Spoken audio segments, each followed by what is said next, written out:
Monsieur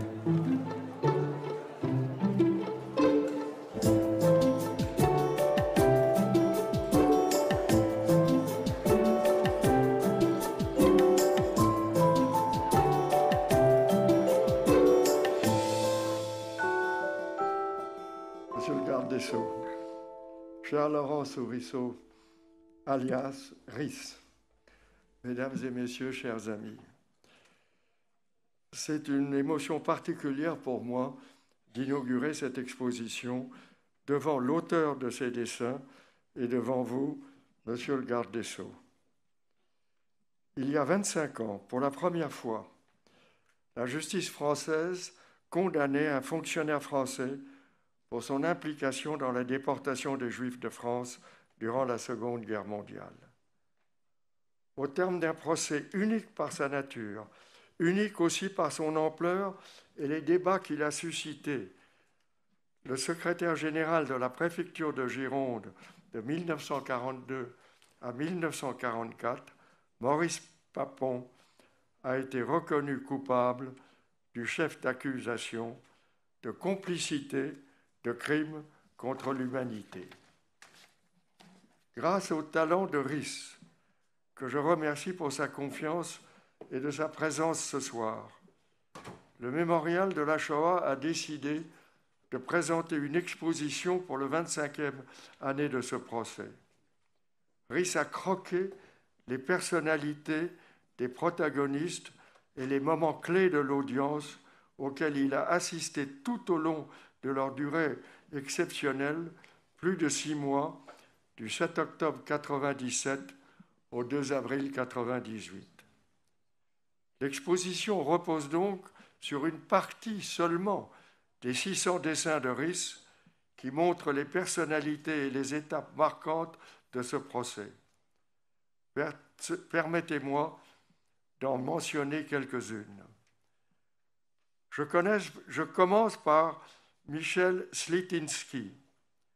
À 17 ans, il a échappé à la rafle du 19 octobre 1942 en fuyant sur les toits. Il sera débouté de sa plainte contre les policiers qui ont arrêté son père. Il les a reconnus dans la rue à la libération de Bordeaux. Après des années de recherche et de tentatives d'accéder aux archives, il sera à l'origine des documents transmis et publiés en 1981 par l'hebdomadaire Le Canard enchaîné. C'est ce qui lance véritablement l'affaire Papon. Ce sera le titre du livre qu'il publiera en 1983. Michel Slitynski initie donc le processus qui aboutira 16 ans plus tard au procès. 3 magistrats, 9 jurés, 30 avocats, 64 parties civiles, 94 audiences. Voilà de quoi prendre la dimension de l'événement. Les avocats sont évidemment nombreux à un tel procès. Ils marquent de leur personnalité et en partie ceux partie civile. Gérard Boulanger, qui est à l'origine des premières plaintes déposées en 1981. Il représente 27 parties civiles. Michel Zaoui, qui est un des rares avocats à avoir pris part aux 3 procès de crimes contre l'humanité engagés en France, Barbie, Touvier et puis Papon. Il se fait le théoricien du crime de bureau. Joey Nordman, représentant de la Fédération nationale des déportés et internés résistants patriotes. Arnaud Klarsfeld, pour les fils et filles des déportés juifs de France. Au cours des mois de procès, interrompus pour plusieurs fois pour raison de santé de l'accusé, se dégagent également des étapes importantes, comme la comparution des témoins de moralité, dont 2 anciens premiers ministres, Pierre Messmer et Raymond Barre. ou la semaine des exports historiens en décembre 1997, parmi lesquels l'Américain Paxton, auteur de cet ouvrage de référence sur la Franche de Vichy. À partir de décembre, les crimes reprochés à Papon sont examinés. De nombreuses familles et de témoins et des familles viennent témoigner à la barre avec des grandes émotions. Maurice Papon sera finalement reconnu coupable d'avoir apporté un concours actif à l'arrestation, à la séquestration et au transfert à Drancy d'une 50aine de victimes en 4 convois, bien que ce soit 1600 juifs qui étaient conduits de Bordeaux à Drancy pendant les années où Papon exerçait les fonctionnaires de secrétaire général de la préfecture de Gironde. Après 19 heures de délibération, le verdict est rendu le 2 avril 1998. Maurice Papon est condamné à 10 ans de prison pour complicité de crimes contre l'humanité. Le procès Papon a été un événement médiatique considérable. La presse, la télé rendaient compte des audiences quotidiennement. Le rôle des historiens intervenant en tant qu'experts a également marqué ce procès et a fait débat. Les séquences témoignent de cette situation inédite en France qui juge pour la première fois la participation directe de l'administration aux crimes contre l'humanité en France.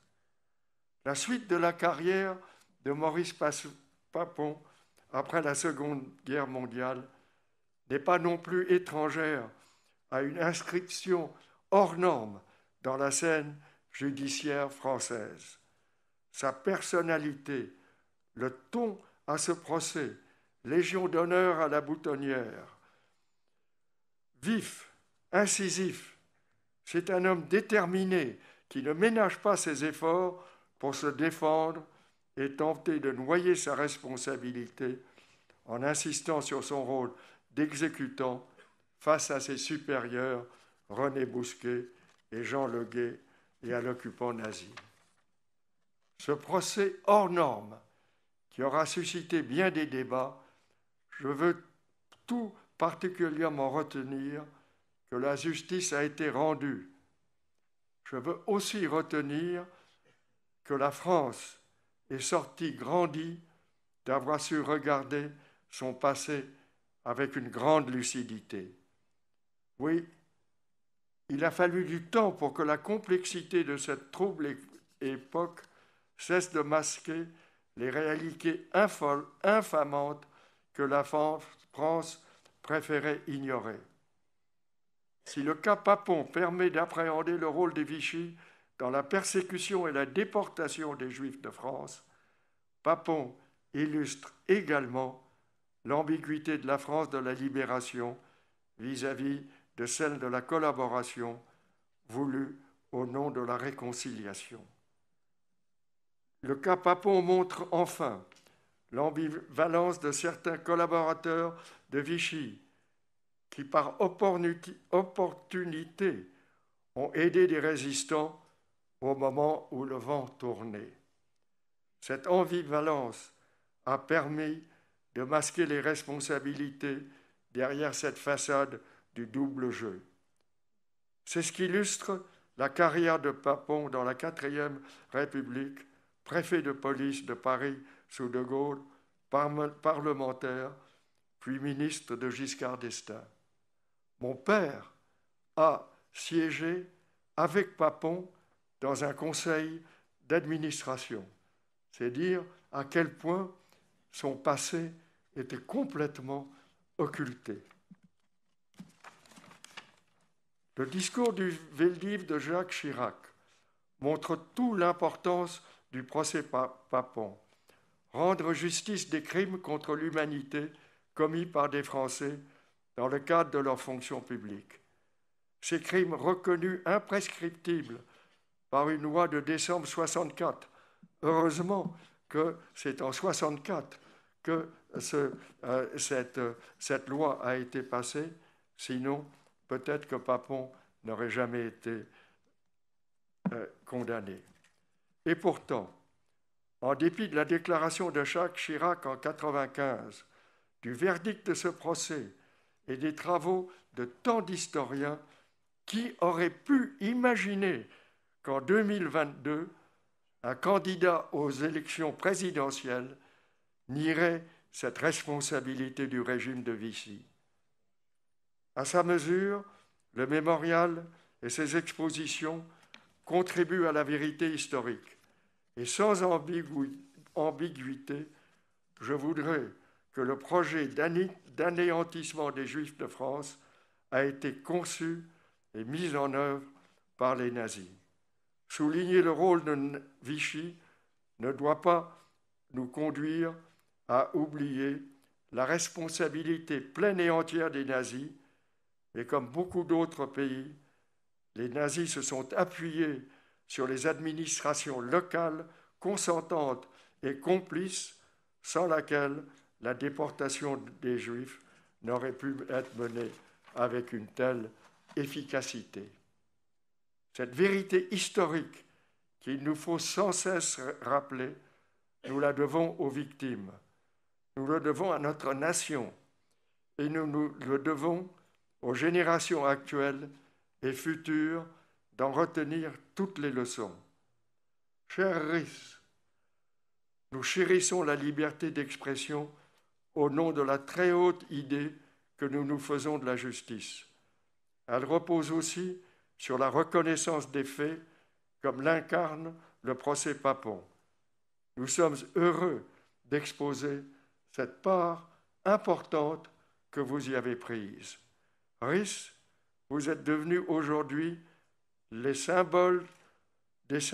des symboles de la liberté d'expression, car il est inutile de rappeler que vous avez été, il n'est pas inutile, il est utile de rappeler que vous avez été très courageusement décidé, que vous avez très courageusement décidé de poursuivre le combat de Charlie Hebdo.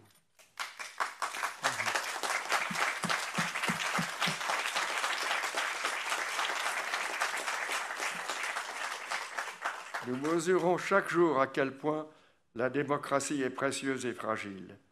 Fragile car elle repose sur un consensus autour de la double nécessité du respect et de la tolérance. Il y aurait beaucoup à dire sur ce sujet, sur la violence et la virulence des débats politiques et de certains partis extrémistes, ainsi que les invectives haineuses qui viennent sur les réseaux sociaux. L'équipe de Charlie Hebdo a payé de sa vie la liberté d'expression qu'il a toujours incarnée. Dans le contexte actuel, alors que des centaines de civils israéliens ont été victimes de ce même terrorisme mortifère islamiste, je veux rappeler notre solidarité avec l'équipe de Charlie Hebdo et envers toutes les victimes des attentats terroristes en France, en Israël et en Belgique. Votre combat dans cette lutte contre les fanatismes est aussi celle du mémorial de la Shoah. La mission du mémorial aujourd'hui est d'éduquer contre la barbarie et la haine. De l'autre, en enseignant les conséquences du racisme et de l'antisémitisme dans l'histoire de la Shoah et des génocides. À l'heure où notre pays connaît une poussée d'antisémitisme, nous continuerons à développer et avec force et détermination notre devoir. Votre courage, cher Rhys, votre engagement, monsieur le garde des Sceaux, et votre présence à tous les deux sont un grand encouragement à poursuivre ensemble ce combat pour la liberté, la démocratie et la tolérance. Je vous remercie.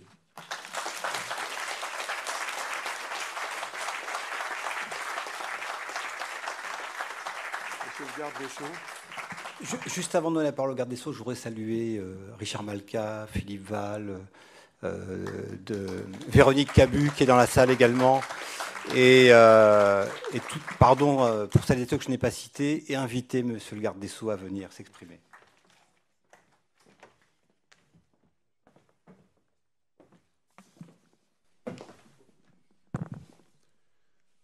Monsieur le Président, Monsieur le Vice-président, Monsieur le Directeur de la Fondation pour la mémoire de la Shoah, Mesdames et Messieurs,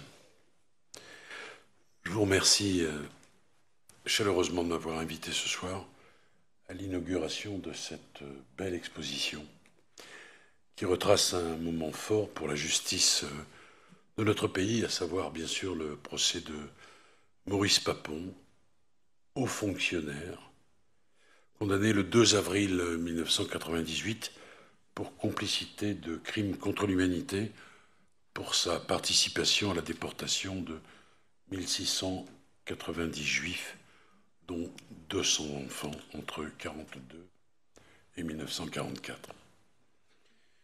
C'est un moment fort pour notre justice, mais pas seulement, c'est un moment fort pour la mémoire nationale aussi.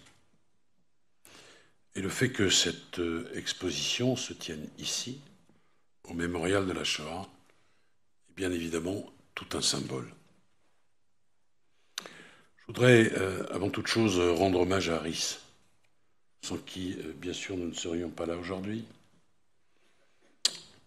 Même si je sais qu'à Charlie, les hommages ministériels, on s'en tamponne un peu. Et je veux lui rendre hommage pour les dessins que nous venons de voir, où l'on retrouve évidemment son trait si particulier, si corrosif, sa façon de croquer les gens et de les mettre en lumière avec des petits détails qui en réalité n'en sont pas. C'est Guitry qui disait qu'un croquis, ce n'est pas le début d'un chef-d'œuvre à venir, ce n'en est pas la fin, mais c'est en réalité l'essentiel. Puis je veux lui rendre hommage, bien sûr, pour son courage.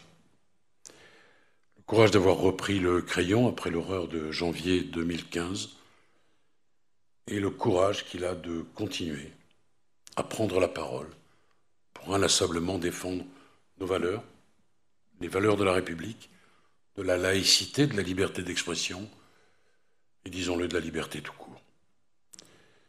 Je veux également saluer l'épouse de Cabu, qui est parmi nous ce soir, et bien évidemment avoir une pensée émue pour son époux et lui dire au nom de tous qu'il nous manque beaucoup.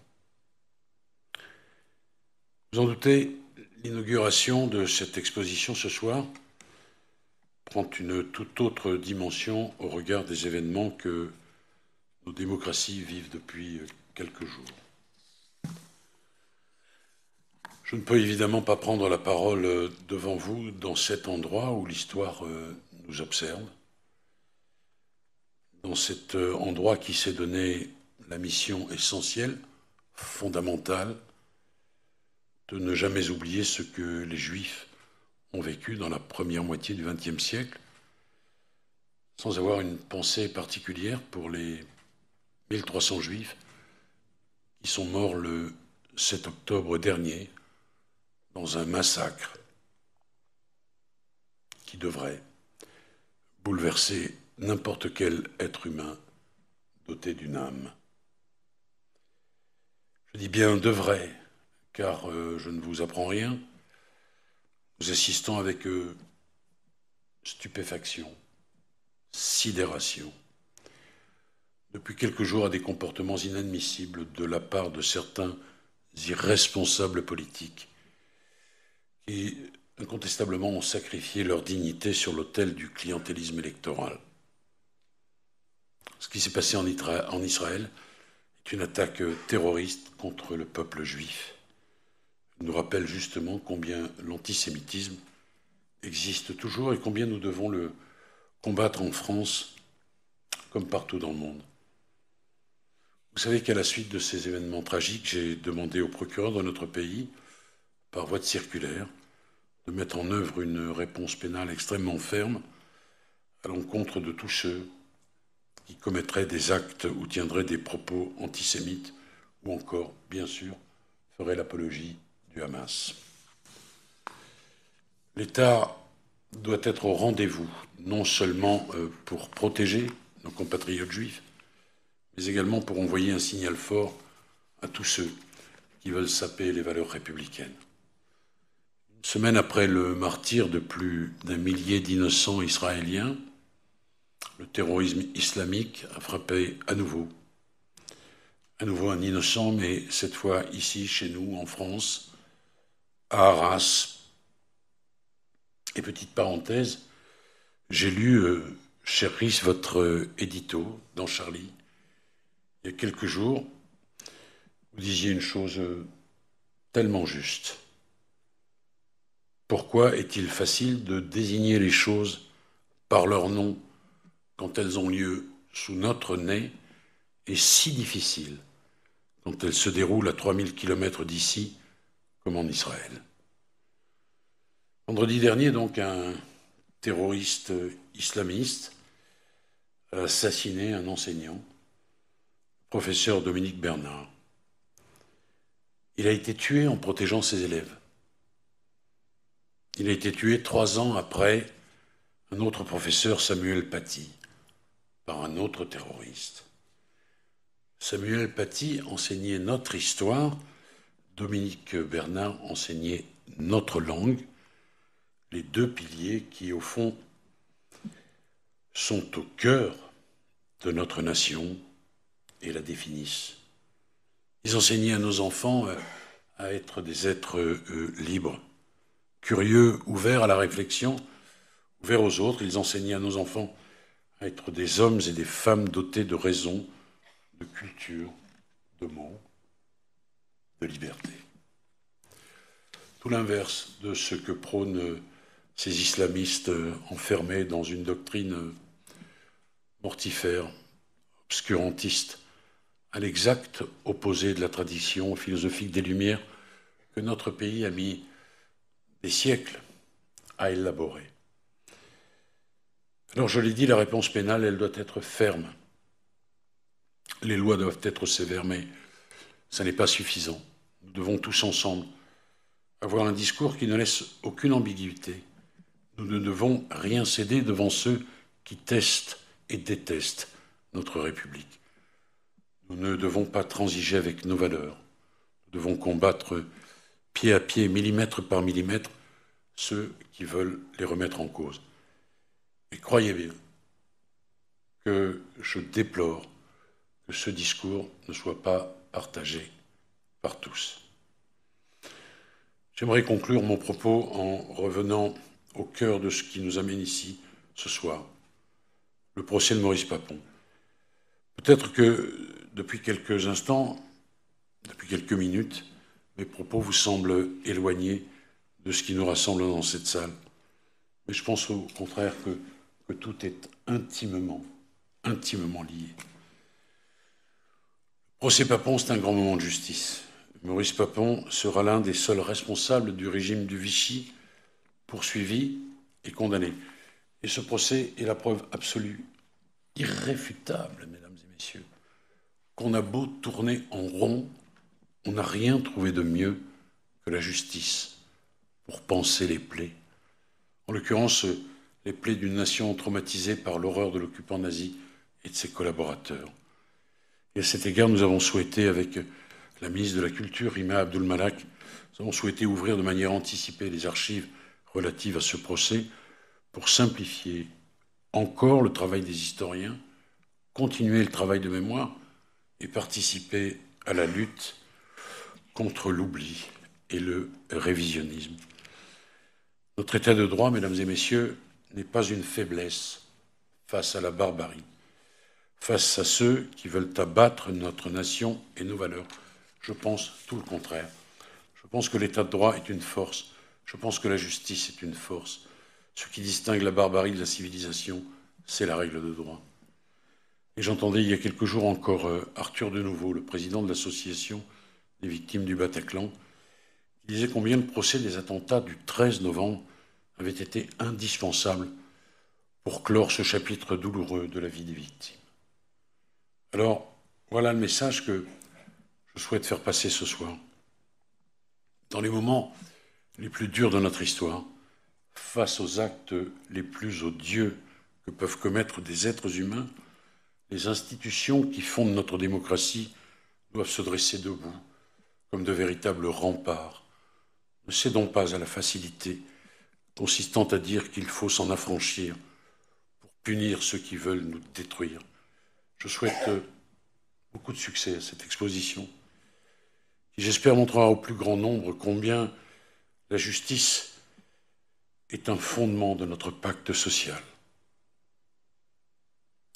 Entré dans l'enceinte du lycée d'Arras, l'assaillant a demandé au professeur qui voulait s'interposer « Elle est où ta Marianne ? Elle est où ta République ?» Mesdames et messieurs, Marianne et la République, ce soir, elles sont ici.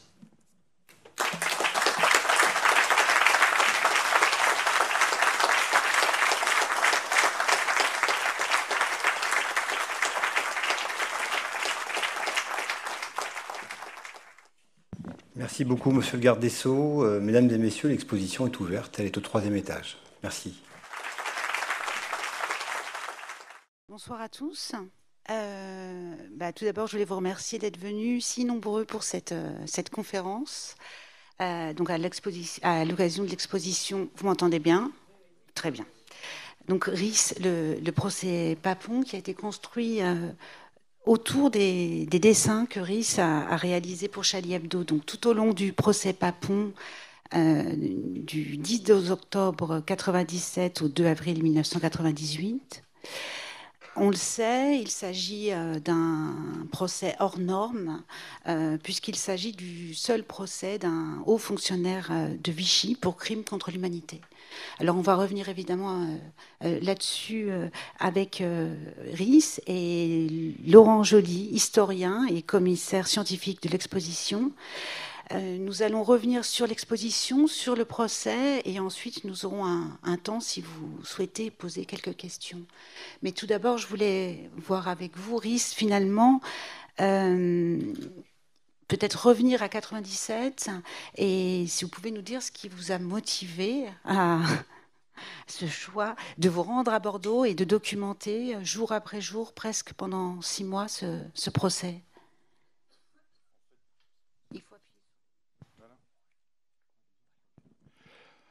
En fait, l'intérêt pour cette période, j'avais toujours été intéressé par cette période, mais en fait, au sein de Charlie Hebdo, la première fois que que j'ai eu l'occasion de m'intéresser à cette période, c'était à l'occasion du procès de Paul Touvier en 1994, que j'avais suivi de la même manière.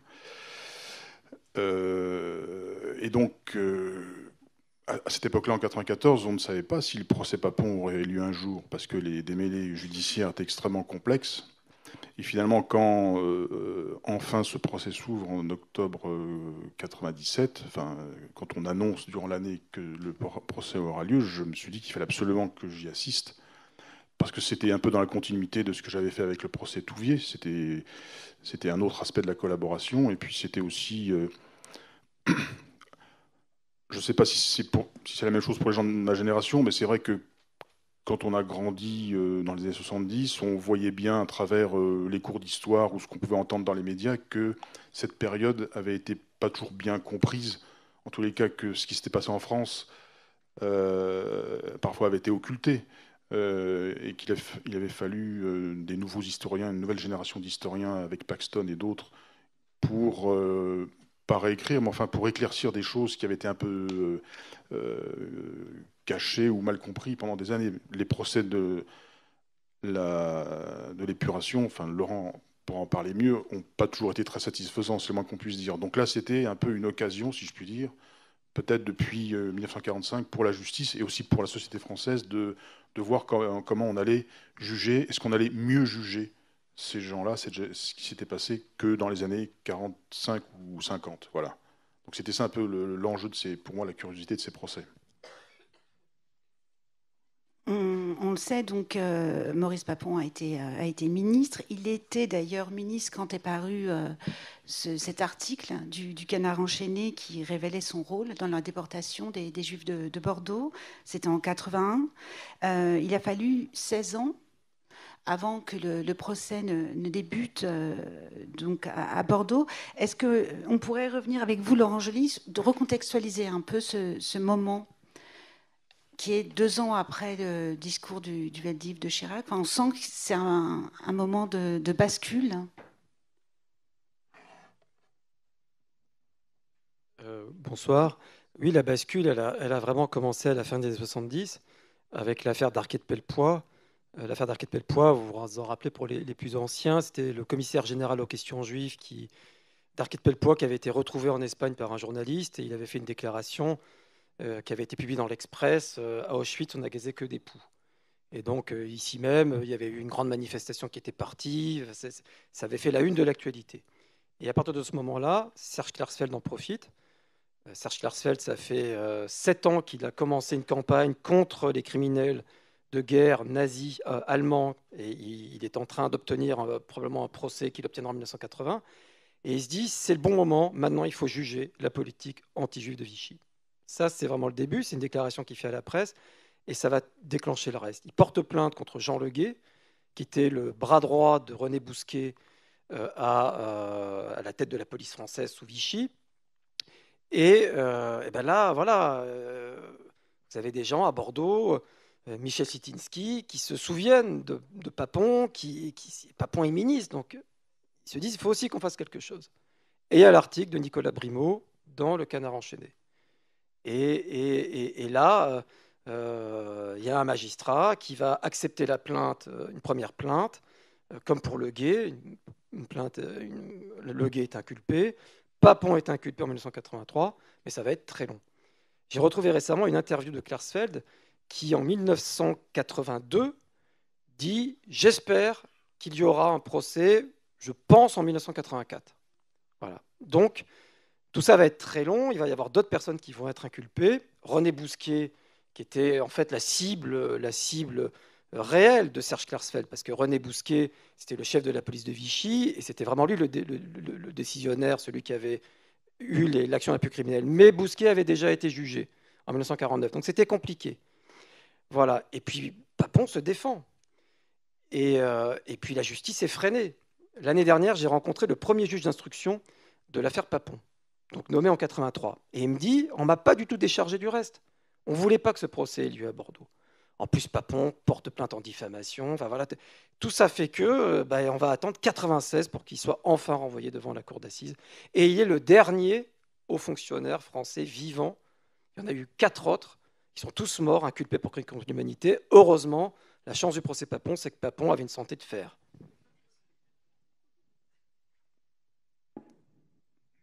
Ce qu'on voit aussi, peut-être on va reprendre presque de manière chronologique cette exposition, mais ce qu'on voit de manière très flagrante quand on parcourt donc, ces dessins de Ries, que l'on relit le procès à travers vos dessins, c'est qu'on a l'impression qu'une partie de la France est restée complètement figée dans les années 50. Et ça, c'est particulièrement notable en ce qui concerne les témoins de moralité. C'est le sentiment que vous avez eu à l'époque ? Je dirais plutôt que ce qu'on a vu défiler à la barre pour défendre Papon, c'était des gens d'un certain milieu, d'une certaine classe sociale. C'était un peu toute une aristocratie gaullisto-résistante qui voyait une figure qui avait fait partie aussi du paysage gaulliste dans les années 60. Il avait été préfet sous De Gaulle et qui voyait un de leurs pères en fait dans le box et qui venait de manière un peu presque tribale défendre quelqu'un de leur tribu en fait. Voilà. Au-delà, sans considération vraiment pour ce qu'on lui reprochait vraiment. C'était presque une réaction, j'oserais dire, de classe en fait. Donc oui, bon, on voyait des gens qui, c'est vrai, étaient de sa génération, un peu désuets, avec une manière de s'exprimer peut-être d'une autre époque, comme Papon. Mais c'était une certaine classe politico-sociale qui venait défendre quelqu'un de leur milieu. Voilà. Oui, il y a notamment des discours qui sont absolument inaudibles aujourd'hui. Je pense à Mesmer, par exemple, qui vient aussi témoigner à ce moment-là.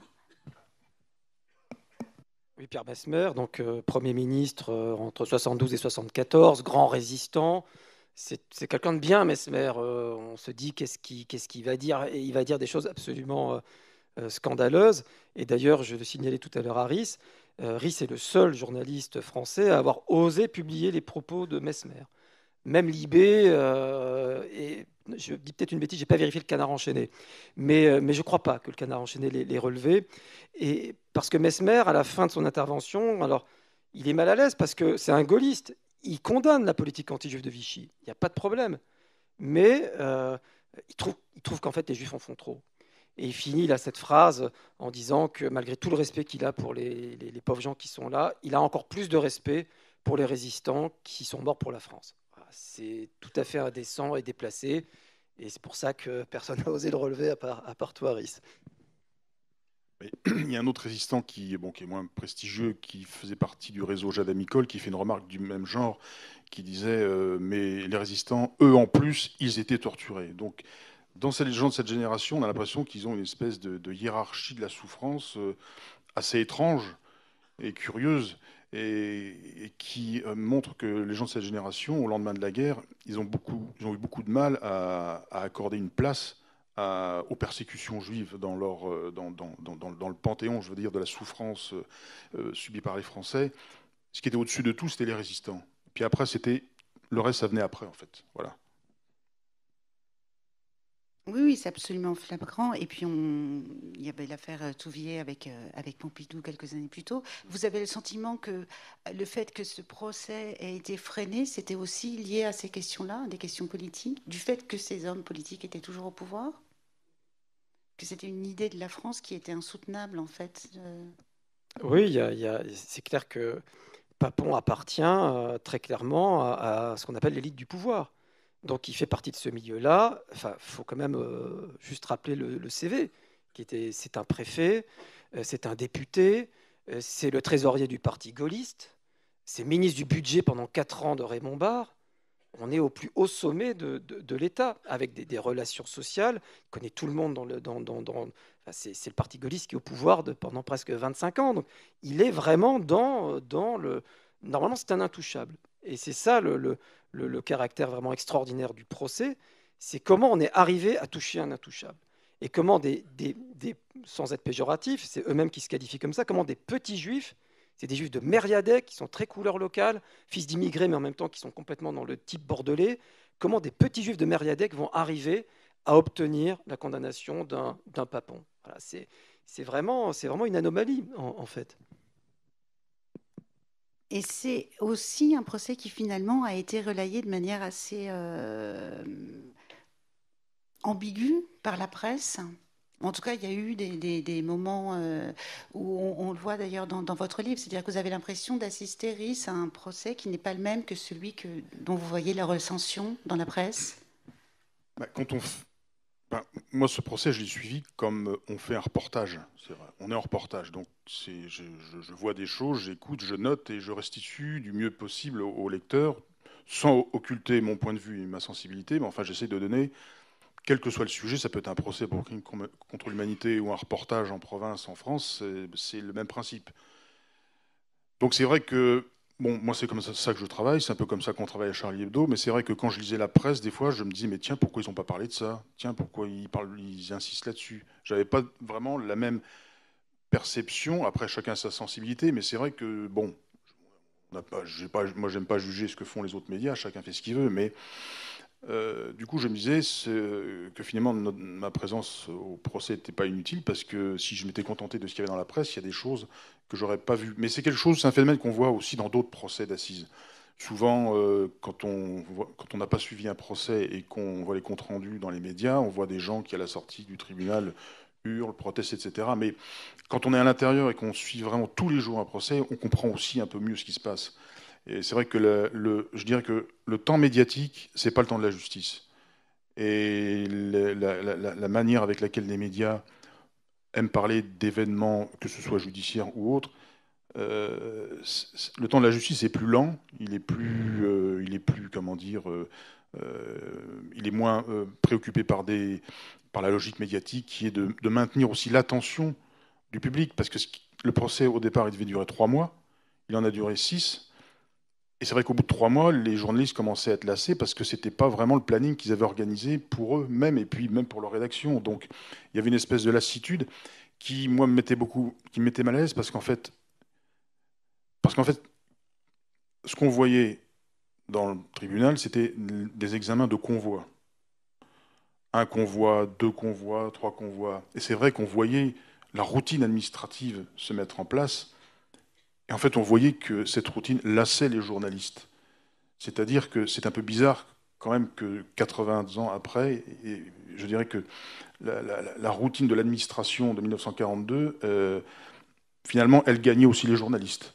C'était encore un convoi qu'on va encore étudier au tribunal, encore un convoi. Certes, même les journalistes, moi j'avais l'impression, s'étaient laissés entraîner par cette banalité de la répression, quoi. On avait l'impression qu'au bout de 3 convois, ils étaient déjà blasés. Voilà. C'est ce qui m'avait mis un peu mal à l'aise. Et moi, je pensais qu'au contraire, chaque convoi ou tout ce qu'on voyait, il y avait toujours quelque chose à dire d'important. Voilà. Et bon, c'est ce que j'essayais de faire dans le journal toutes les semaines, voilà, modestement. Oui, je crois que c'est à partir de janvier que certains journaux réclament d'en finir avec ce procès. Oui, on sent une lassitude. Pour vous, c'était une lassitude. Ouais. Après, vous savez, moi, je vais pas faire le procès des médias, mais je vais pas faire le procès non plus de certains commentateurs, mais on a parfois l'impression que les journalistes aiment bien aussi influencer les événements.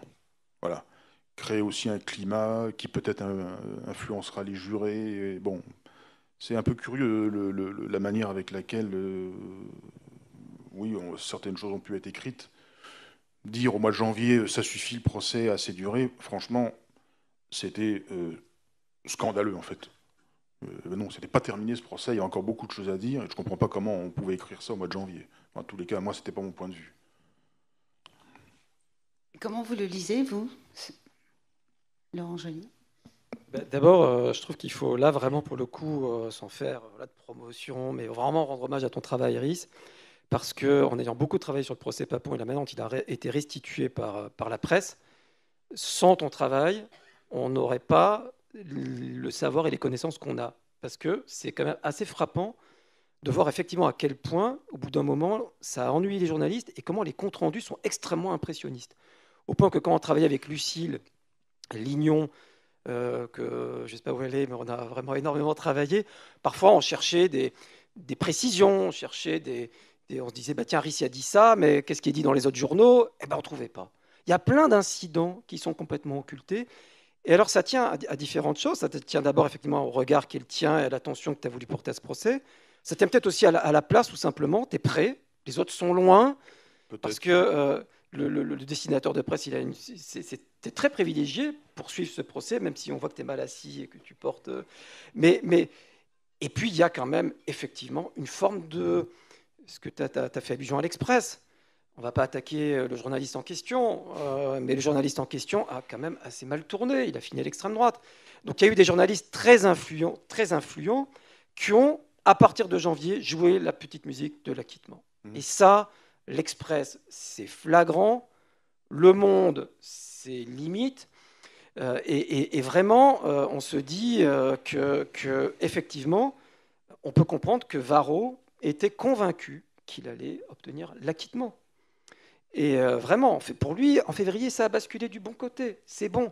Et en plus, comme la plupart des avocats sont tombés un peu dans le piège du tout ou rien, le tout ou rien, c'est-à-dire soit c'est l'acquittement, soit c'est perpétuité, parce que le crime contre l'humanité, c'est la chose... Varro joue à fond cette carte-là, il flatte la plupart des autres avocats. Et dans cette crise de janvier, il y a l'affaire Castagnède, où le président, vous en rappelez, est mis en cause par les Klarsfeld. Mais ça a permis un petit peu de débloquer la chose. Arnaud Klarsfeld qui dit « Moi, je suis pour une peine intermédiaire ». Ça permet au procureur général de pas être dans le tout ou rien, de dire 20 ans. Et on obtient la condamnation de Papon, mais ça s'est joué à peu. Honnêtement, l'acquittement était une hypothèse possible et qui a vraiment été portée par les médias à partir de janvier 1998. Alors j'aimerais peut-être qu'on revienne justement à votre travail concrètement auquel rendait hommage Laurent Joly, c'est-à-dire, et c'est flagrant donc dans l'exposition, dans votre livre, il y a les dessins, puis il y a aussi les témoignages. Comment vous avez travaillé concrètement? Parce qu'on ne peut pas enregistrer dans les procès. Comment vous avez... C'est pas compliqué. Quand les gens parlent, il faut noter ce qu'ils disent. Il n'y a pas de mystère. Vous ne pouvez pas leur dire après l'audience, vous ne pouvez pas me répéter ce que vous avez dit. Non. Quand quelque chose, c'est un peu le principe du reportage. Quand quelque chose se passe sous votre nez, tout de suite, il faut le dessiner, tout de suite, il faut le noter. Voilà. Donc, c'est vrai que quand un témoin arrivait à la barre, je ne savais pas si ce qu'il allait dire allait être intéressant ou pas. Donc je commençais à noter ce qu'il disait, des phrases, et parfois les phrases n'étaient pas très intéressantes, mais au bout de 5 minutes, il disait quelque chose d'important, mais on ne peut pas savoir au début si ça va être important ou pas. Donc moi je notais tout, un peu comme une sténo, enfin je ne suis pas sténo, mais... Et c'est après, le soir, que je faisais un peu, que je décortiquais tout ce qui avait été dit, et j'essayais aussi de noter, de garder la syntaxe. J'aime bien aussi essayer de garder comment les gens s'expriment. Leurs mots à eux, leurs hésitations, parce que ça dit quelque chose aussi. J'essaye de ne pas réécrire ce qu'ils disent. Voilà, d'abord parce qu'il faut être le plus exact possible, mais en même temps, ça dit quelque chose, les hésitations, le vocabulaire. Et dans un procès, il ne faut jamais oublier une chose, c'est que pourquoi est-ce qu'on fait des procès? Ça sert à quoi les procès? C'est un endroit où on met dans la même pièce des accusés, des parties civiles, des victimes, des avocats, et d'un débat doit surgir la vérité, en tous les cas. Et ce débat, c'est oral, c'est la fameuse oralité des débats, et on attend toujours d'un procès qu'il se passe quelque chose d'un peu magique, qu'au détour d'une phrase, qu'au détour d'un mot, il se passe quelque chose et que quelque chose soit dit qui n'avait jamais été dit, en fait. Donc les mots, c'est ce qu'il y a de plus précieux dans un procès. Donc quand on fait un compte-rendu d'un procès, moi je notais du mieux que j'ai pu tout ce qui a été dit, autant que ce que je voyais. C'est-à-dire que la parole et les mots des gens étaient aussi importants que les dessins que je faisais. Voilà. Et parce que si je n'avais fait que des dessins, c'est comme si j'avais fait un film muet. Ça n'a pas d'intérêt. Si c'est pour faire des jolis dessins et qu'on ne sait pas ce que disent les gens, ça n'a aucun intérêt. Donc pour moi, je notais au maximum tout ce qu'ils disaient. Et puis quand il y avait des moments un peu de flottement, je continuais les dessins. Et puis quand ça reprenait, voilà, je jonglais sans arrêt entre écouter ce qui se disait et avoir des opportunités de continuer un dessin que j'avais commencé. Et voilà. Qu'est-ce qu'à votre avis, ça apporte ces dessins par rapport aux archives filmées qu'on peut voir d'ailleurs dans l'exposition, hein, grâce aux archives nationales à Christian Delage et Martine Sibly-Mabaru. Qu'est-ce qu'ils apportent, à votre avis, ces dessins? Comment dire, quand on est témoin d'un événement, on le ressent, l'événement. On n'est pas des caméras de vidéosurveillance. Donc moi, je dessine aussi comme je sens les choses, comme elles viennent, et aussi en fonction de la personnalité des gens. Donc ma subjectivité, elle est dans le trait. Par contre, dans ce que je raconte, enfin dans les propos que je note, j'essaye de restituer de manière la plus objective possible ce qui me semble être intéressant, même s'il y a aussi des choix toujours. Mais dans le dessin, je considère que j'ai le droit d'être plus libre dans la manière de représenter pas seulement ce que je vois, mais ce que je ressens aussi. Il y a des témoins qui sont parfois un peu ridicules, d'autres au contraire qui sont solennels. Et puis d'autres, même s'ils peuvent être très dignes et dire des choses, bon, ils ont peut-être des silhouettes un peu caricaturales. Donc c'est vrai qu'à Charlie Hebdo, on aime bien la caricature. Donc la caricature, des fois, ça aide aussi en forçant un petit peu le trait. On comprend un peu mieux aussi peut-être qui est cette personne. Donc c'est bien aussi d'oser un petit peu caricaturer dans le dessin réaliste. Le dessin réaliste, ça ne peut pas être simplement un dessin froid et technique. Sinon, on ne montre rien, à mon avis. Vous disiez aussi que votre œil voyait des choses que la caméra ne voyait pas forcément. C'est-à-dire que c'est vrai que de là où on était, on voyait aussi une simultanéité d'événements, de comportements. Donc j'essayais aussi, Dans les propos, j'essayais de restituer les dialogues, les réponses, les dialogues entre les parties, mais aussi, quand c'était possible, de restituer aussi les échanges et parfois les joutes, enfin les comportements aussi. Voilà. Donc c'est vrai qu'il faut être un peu, quand vous avez votre attention captée par un personnage, il se passe peut-être quelque chose d'autre au même moment. Mais votre œil va plus vite que la caméra, en fait. Vous voyez les choses beaucoup plus vite. Voilà. Parce que... Arrête. Hein, et puis grâce à toi, on s'arrête. C'est-à-dire que quand on voit le film, bon, ben, on voit, c'est loin. Là, on s'arrête sur des gens, donc il y a beaucoup plus de relief. Et on comprend mieux les attitudes. Quand Varro est consterné, parce que Papon n'arrête pas de gaffer, et son avocat, bon, ben, la manière dont tu le rencontres, c'est beaucoup plus fort que ce qu'on peut essayer de deviner quand on voit les images. Donc voilà, parce que là, on s'arrête. Oui, on peut se permettre des fois pas de forcer le trait, mais oui, quand Varro, à un moment donné, il se cachait comme ça, c'est vrai que si on le voit à la caméra du tribunal, on ne comprend pas ce que ça veut dire, mais quand on le voyait, il ne savait plus où se mettre, mais il ne savait vraiment plus où se mettre. Donc il faut le dessiner comme ça. Voilà. Mais ça, c'est des sensations, ou quand Papon s'énerve, ou bouge, ou gigote, voilà. Bon, ben ça, c'est le rôle du dessinateur de choper ces moments-là. Voilà. Vous étiez placé très près, on peut le voir dans l'exposition, il y a un moment avec un plan de la cour d'assises, et puis les emplacements auxquels vous étiez situés dans la vidéo, on vous voit d'ailleurs tout près de Papon. Quelle impression il vous a fait en le voyant, c'est-à-dire la défense qu'il a essayé d'apporter? Est-ce que c'était un homme angoissé par ce procès ou plein de vitalité, au contraire, plein de combativité?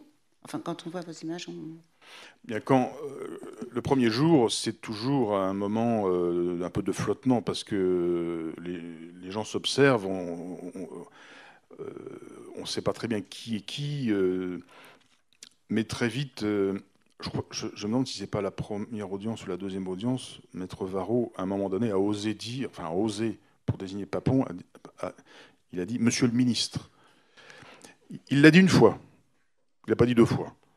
Mais il essayait dès le départ de poser la hiérarchie, d'imposer au tribunal une sorte de hiérarchie. On était en train de juger un ministre.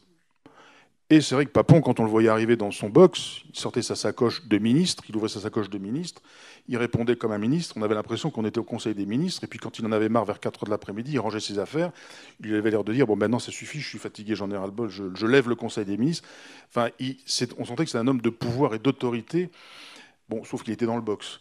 Mais il avait encore conservé cette espèce de morgue, d'homme de pouvoir, en fait. Et d'ailleurs, ce qui était assez drôle, c'est que là où on voit que c'est un homme de pouvoir, c'est qu'il savait très bien qui avait le pouvoir dans le tribunal. C'est le président, parce que c'est le président qui allait le juger. Et le président, devant le président, il ne faisait pas le malin, il ne répondait pas, il respectait bien le président. Alors quand c'était les autres, les avocats ou même l'avocat général, alors là, vraiment, il les envoyait paître sans aucune précaution. Mais on voyait bien que c'était vraiment un homme de pouvoir, en fait. On peut peut-être parler justement avec vous, Laurent Joly, du rôle de ces avocats, en tout cas de la défense qu'ils ont choisi de mener, et peut-être parler de la personnalité, ou en tout cas des orientations politiques assez nettes. Donc il y a Maître Varro, puis il y a Villemain aussi qui va intervenir à un moment, et qui en disent beaucoup sur finalement cette ligne de défense. Au départ, l'idée, c'est que Papon était un résistant, et c'est pour ça qu'il y a donc tous ces témoins de moralité qui viennent, mais finalement, c'est pas ça qui va être mis en avant réellement par les avocats. C'est un procès très compliqué parce qu'on a l'impression que chaque partie a des problèmes. Donc les parties civiles, les avocats ne sont pas d'accord entre eux. Et dans la défense de Papon, il y a un désaccord majeur entre l'avocat vedette, Maître Varro, et l'accusé. C'est quand même un peu embêtant. Et d'ailleurs, je ne sais plus avec qui c'était hier, on s'interrogeait sur le choix de Varro. Pourquoi Papon a choisi Varro? Je n'ai pas la réponse encore très claire, parce que c'est un choix étonnant. Mais en fait, Varro est un très grand avocat. Il va réussir à faire beaucoup de prestidigitation durant ce procès voilà, avec son sens de la dramaturgie. Mais politiquement, il n'est pas du tout sur la même ligne que Papon. Parce que Varro, lui, il veut défendre Vichy. C'est clair, c'est net, c'est ce qu'on entend aujourd'hui avec Zemmour. C'est Vichy, le moindre mal. Pétain était là pour défendre les Français. Alors c'est vrai, c'est dur, le statut des Juifs, c'est vraiment pas bien, mais en 1942, c'était dramatique, vous comprenez, il a fallu donner les Juifs étrangers, on avait la pression, on a sauvé les Juifs français. Alors que Papon, ça, il veut pas. Ça, Papon, lui, c'est un gaulliste. Donc on lui dit, qu'est-ce que vous pensez du gouvernement de Vichy? Il dit, le gouvernement de Vichy, c'était le gouvernement de fait, mais c'est la légitimité était à Londres. Donc il essaie de tenir une ligne qui est pour Varro, évidemment, plaider l'offensive, ça leur aurait peut-être été plus. Mais donc là-dessus, ils sont pas d'accord, et ces désaccords entre eux vont être assez. Et ça, tu le montres bien, Rhys, c'est assez perceptible. En fait, la défense de Papon, elle est intenable, et on le voit dès le départ, c'est-à-dire que dès le premier jour, le deuxième jour du procès. Tu t'en rappelles, Rhys, quand il dit moi, j'ai été en fonction, je suis resté en fonction. En fait, si je suis resté en fonction, c'était pour protéger les gens, c'était pour protéger les Juifs. Et si c'était à refaire, je le referais. Et alors, on lui dit, mais alors, pour vous, c'était douloureux, les Juifs, ce qui arrivait aux Juifs? Oui, oui, oui. Et alors, il en fait trop, évidemment. Et il dit, à Noël 43, on ne l'a pas fêté avec ma femme, et on a pleuré. Parce qu'il y avait eu un convoi de Juifs 2 jours avant. Voilà. Donc, c'est cuit pour lui. C'est cuit pour lui, dès le départ. Et il va y avoir des preuves. Est-ce que toute cette défense, c'est de dire qu'il ne savait pas qu'il ne savait pas, qu'il a fait de son mieux pour défendre les gens, qu'il était là, qu'il était... En fait, dans ce procès, il y a un résistant, c'est Papon, et il y a une victime, c'est Papon. Il a vraiment un tour d'esprit, parce que ce que tu montres, moi, ce qui m'a le plus frappé dans la manière dont tu croques Papon, plus qu'un homme de pouvoir, c'est vraiment un vieil égocentrique assez détestable, qui est comédien, qui effectivement qui joue tout le temps, qui de temps en temps, quand il voit, parce qu'il y a des moments très émouvants dans le procès, donc là il va montrer qu'il est vraiment très ému, mais il en fait trop. Et puis parfois il sort des énormités. Il finit quand même le procès en se comparant à Dreyfus. Enfin, c'est énorme, Papon. C'est vrai que c'est un personnage, et ça, tu l'as vraiment très très bien montré. C'est une sorte de grand comédien égotiste, cabot et insupportable, quoi, d'arrogance. Mais moi, j'avais l'impression qu'il s'était fabriqué depuis des années une espèce de carapace de certitude. Je pense qu'il n'a jamais douté de lui-même. Je ne sais pas si il se rendait compte de la perception qu'il donnait vis-à-vis des autres, mais je crois qu'il croyait à son personnage que tu décris. Et d'ailleurs, je ne crois pas me tromper, mais normalement, il y a toujours un examen psychiatrique pour les accusés, et lui, il l'a refusé. Ce qui montre que, je sais pas, peut-être qu'il avait pas envie de découvrir certaines choses. Il a dit, si j'étais fou, on m'aurait pas nommé ministre. Oui, c'est un bon critère. Voilà.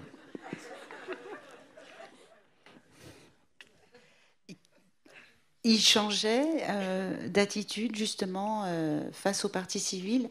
Il y a un dessin qui est présent dans l'exposition, c'est notamment le témoignage de Thérèse Topnik, qui est partie civile, et qui évoque une émission de Paul Amar.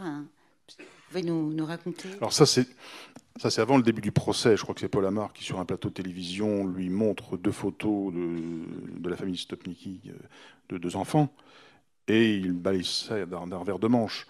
En lui disant, je ne sais plus quel dit. Oui, c'est du cinéma, voilà. Mais c'est tout Papon, ça. C'est-à-dire que ça ne le concerne pas. Et c'est pas de sa responsabilité. Et même quand on lui met sous le nez des choses comme ça, il ose. Parce qu'en même temps, s'il concède quelque chose, il doit tout concéder, en fait.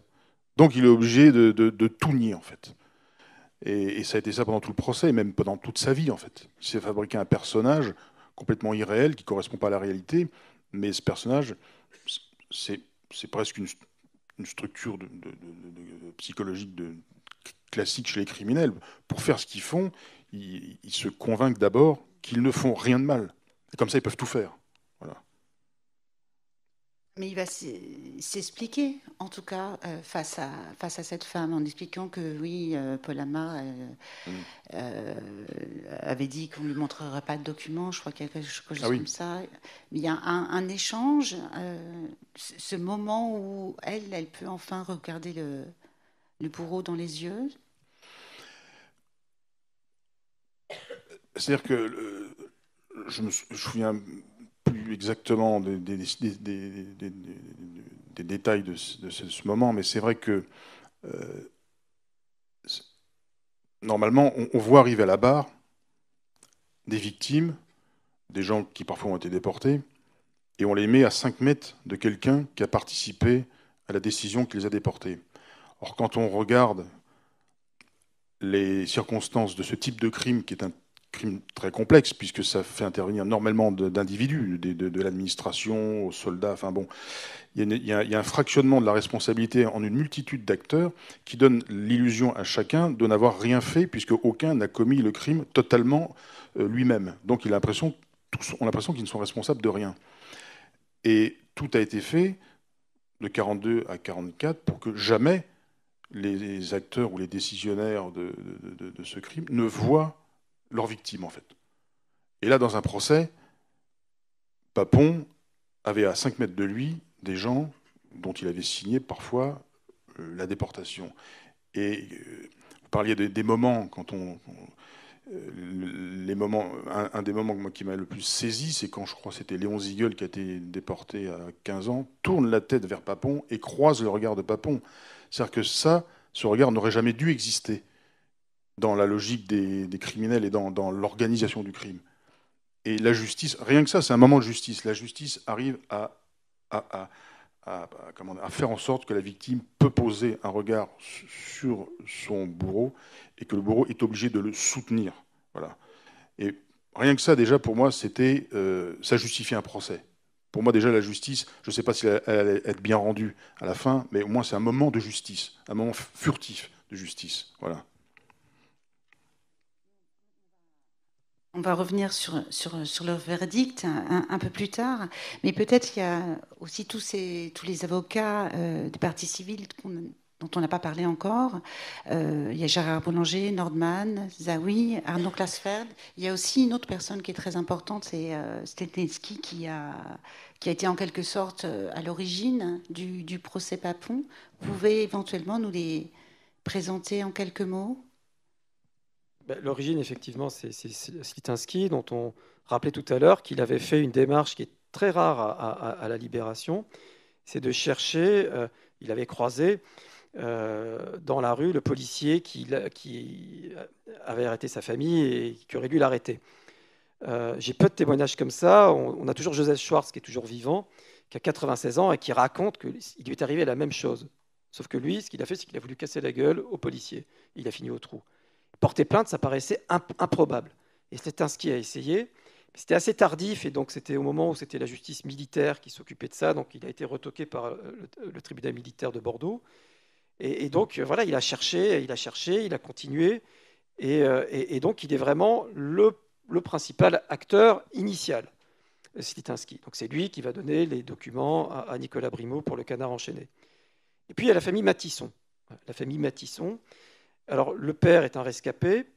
Il est devenu psychiatre. C'est intéressant parce qu'il a aussi une lecture de Papon qui rejoint ce que tu disais, Rhys, et qui est intéressante. Et donc, il y a plusieurs membres de sa famille. Et voilà, ça va être les premiers plaignants. Ça va être les premiers plaignants. Et il y a vraiment un avocat qui un peu oublié dans cette histoire et qui a un peu fini un peu aigri parce qu'il considérait qu'on lui avait volé la vedette, c'est Maître Boulanger. Maître Boulanger était celui qui connaissait le mieux le dossier. Voilà, c'était un avocat de Bordeaux, c'est une figure de Bordeaux, c'est le président de la Ligue des droits de l'homme de Bordeaux, enfin, c'est vraiment une grande figure et un grand avocat de Bordeaux. Donc lui, c'est vraiment celui qui porte vraiment ce procès pendant 16 ans. Et ensuite, vous allez voir les autres qui vont se greffer dessus.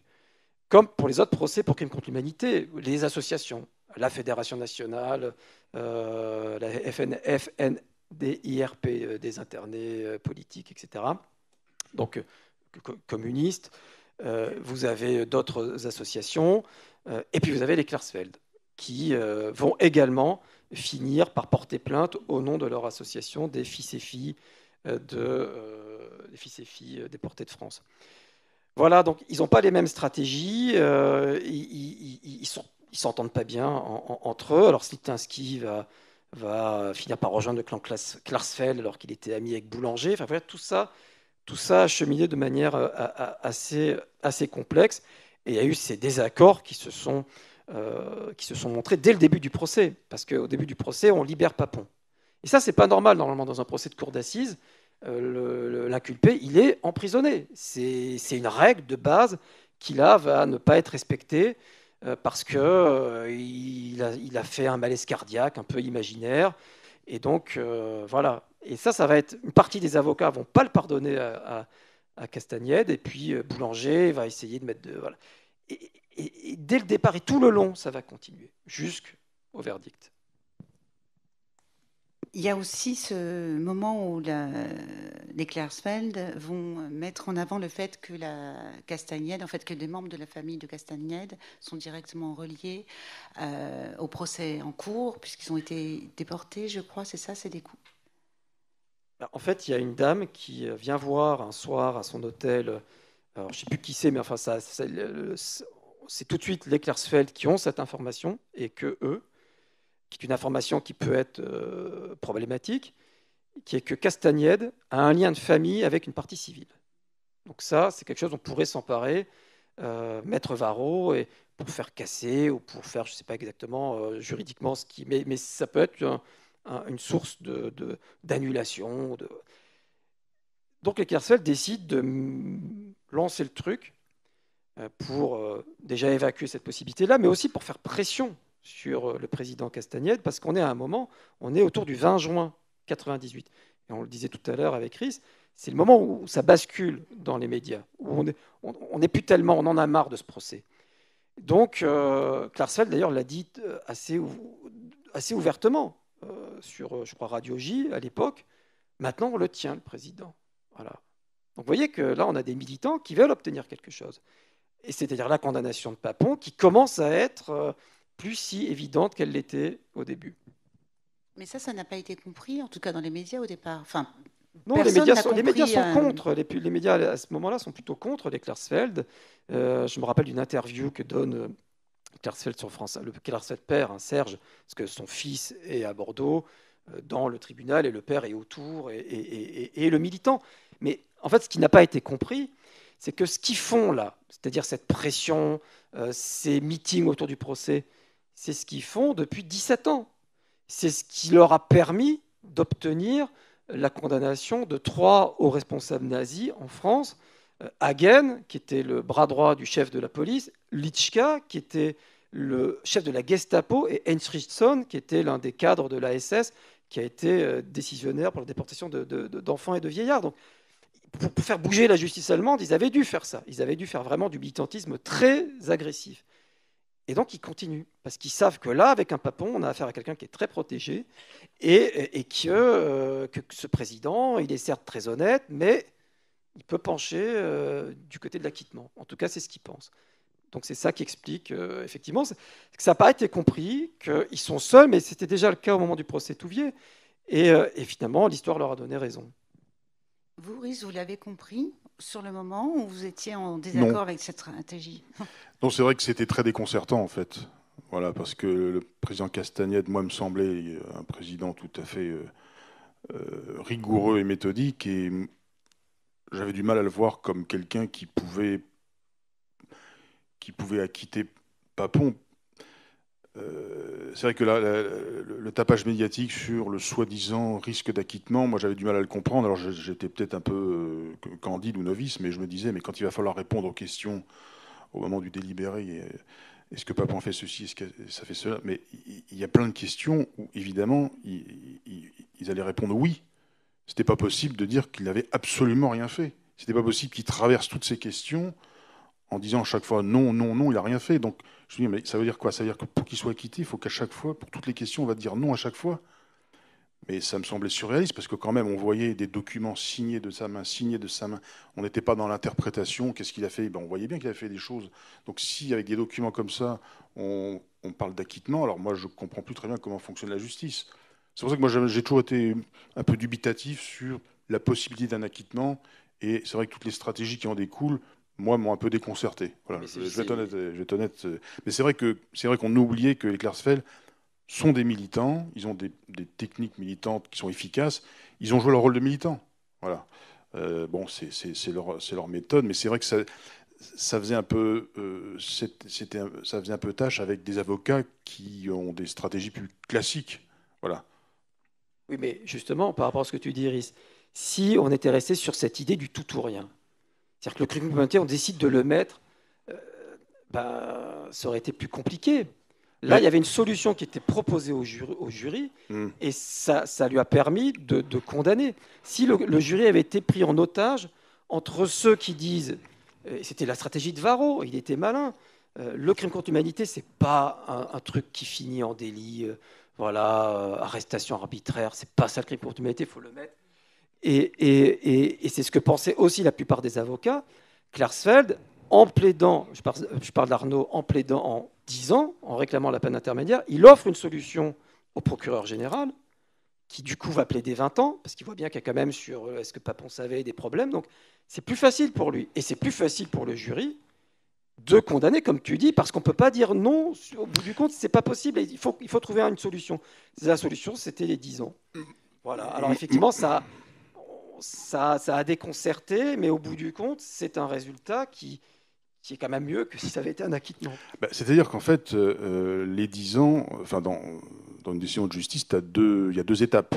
Il y a la détermination de la culpabilité, et ensuite, une fois que c'est fait, la détermination du nombre d'années que la personne mérite ou pas. En focalisant sur le nombre d'années, ce que je ne comprenais pas très bien, c'est que on faisait l'impasse sur la question de la culpabilité au niveau des faits. Est-ce qu'il va être reconnu responsable de ceci ou cela? Or, quand on regarde le verdict, quand on dit c'était tout ou rien, c'est ni tout ni rien, c'est un peu entre les deux le verdict. Mais du coup, aucun camp n'a vraiment gagné, puisqu'il a été condamné pour complicité d'arrestation illégale, il a été condamné pour complicité de séquestration illégale, mais il n'a pas été condamné pour complicité d'assassinat. Donc c'est un verdict un peu entre deux eaux. Donc le verdict montre que la stratégie du tout ou rien, elle n'a pas été suivie par le tribunal. Exactement, grâce peut-être au Klarsfeld. Peut-être. Et c'est vrai que dans l'esprit, en fait, d'un procès, on doit considérer que si on ne peut pas prouver que l'accusé avait connaissance de ce qu'allaient devenir les victimes, la complicité d'assassinat, c'était difficile à prouver. En revanche, et c'est en cela que le verdict est en rapport avec les responsabilités de Papon. Parce que Papon, ce n'est pas un décisionnaire, c'est pas Bousquet qui a discuté avec les Allemands, quels juifs on va leur livrer. Lui, il exécute et puis de temps en temps, il donne des ordres qui sont indignes et où il a des marges de manœuvre. Mais lui, son niveau de responsabilité s'arrête au moment du transfert à Drancy. Alors, il y a quand même ce truc assez extraordinaire que son chef du service d'affaires juives, Gara, qui est un type de 23 ans, qui était un vrai collabo, lui, pour le coup, engagé, il a eu l'idée, c'est quand même assez incroyable, d'accompagner un convoi jusqu'à Drancy. C'est quand même une chose que j'ai jamais vue nulle part ailleurs. J'ai jamais vu quelqu'un faire ça. Dans l'administration française, c'est le seul. Et donc, c'est vrai que Papon, au retour, Gara lui fait un rapport et il lui dit les Allemands déportent les Juifs de Drancy, ils partent vers une destination qui est mystérieuse. Donc, là, c'est vrai qu'on était quand même... moi, si j'avais été juré, personnellement, je votais oui pour la complicité d'assassinat. Et pour moi, Papon, en gros, savait que les gens allaient mourir. Mais c'était quand même... il y avait... Et les 10 ans, ça a permis de juger Papon à son échelle de responsabilité. Vous savez, le procès de Cologne en 1980, Hagen, qui est quand même le numéro 3 de la police française, il prend 12 ans. Litschka, il prend, chef de la Gestapo, 10 ans. Et Henschrichson, 6 ans. Donc, dans l'esprit des Klarsfeld, Papon, il était à ce niveau-là intermédiaire. Voilà.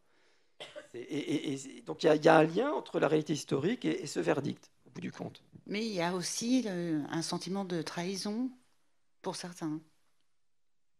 Chez certaines participants, d'avoir été trahis justement en ayant une peine aussi légère. Moi, franchement, le nombre d'années, je ne sais pas si c'était ça qui était déterminant. Parce que, bon, qu'est-ce que mérite un accusé pour d'ailleurs n'importe quel procès d'assises, c'est toujours très difficile. Est-ce que c'est 20 ans, 15 ans? Des fois, le nombre d'années, on ne sait pas très bien. Il n'y a pas de science exacte sur le nombre d'années.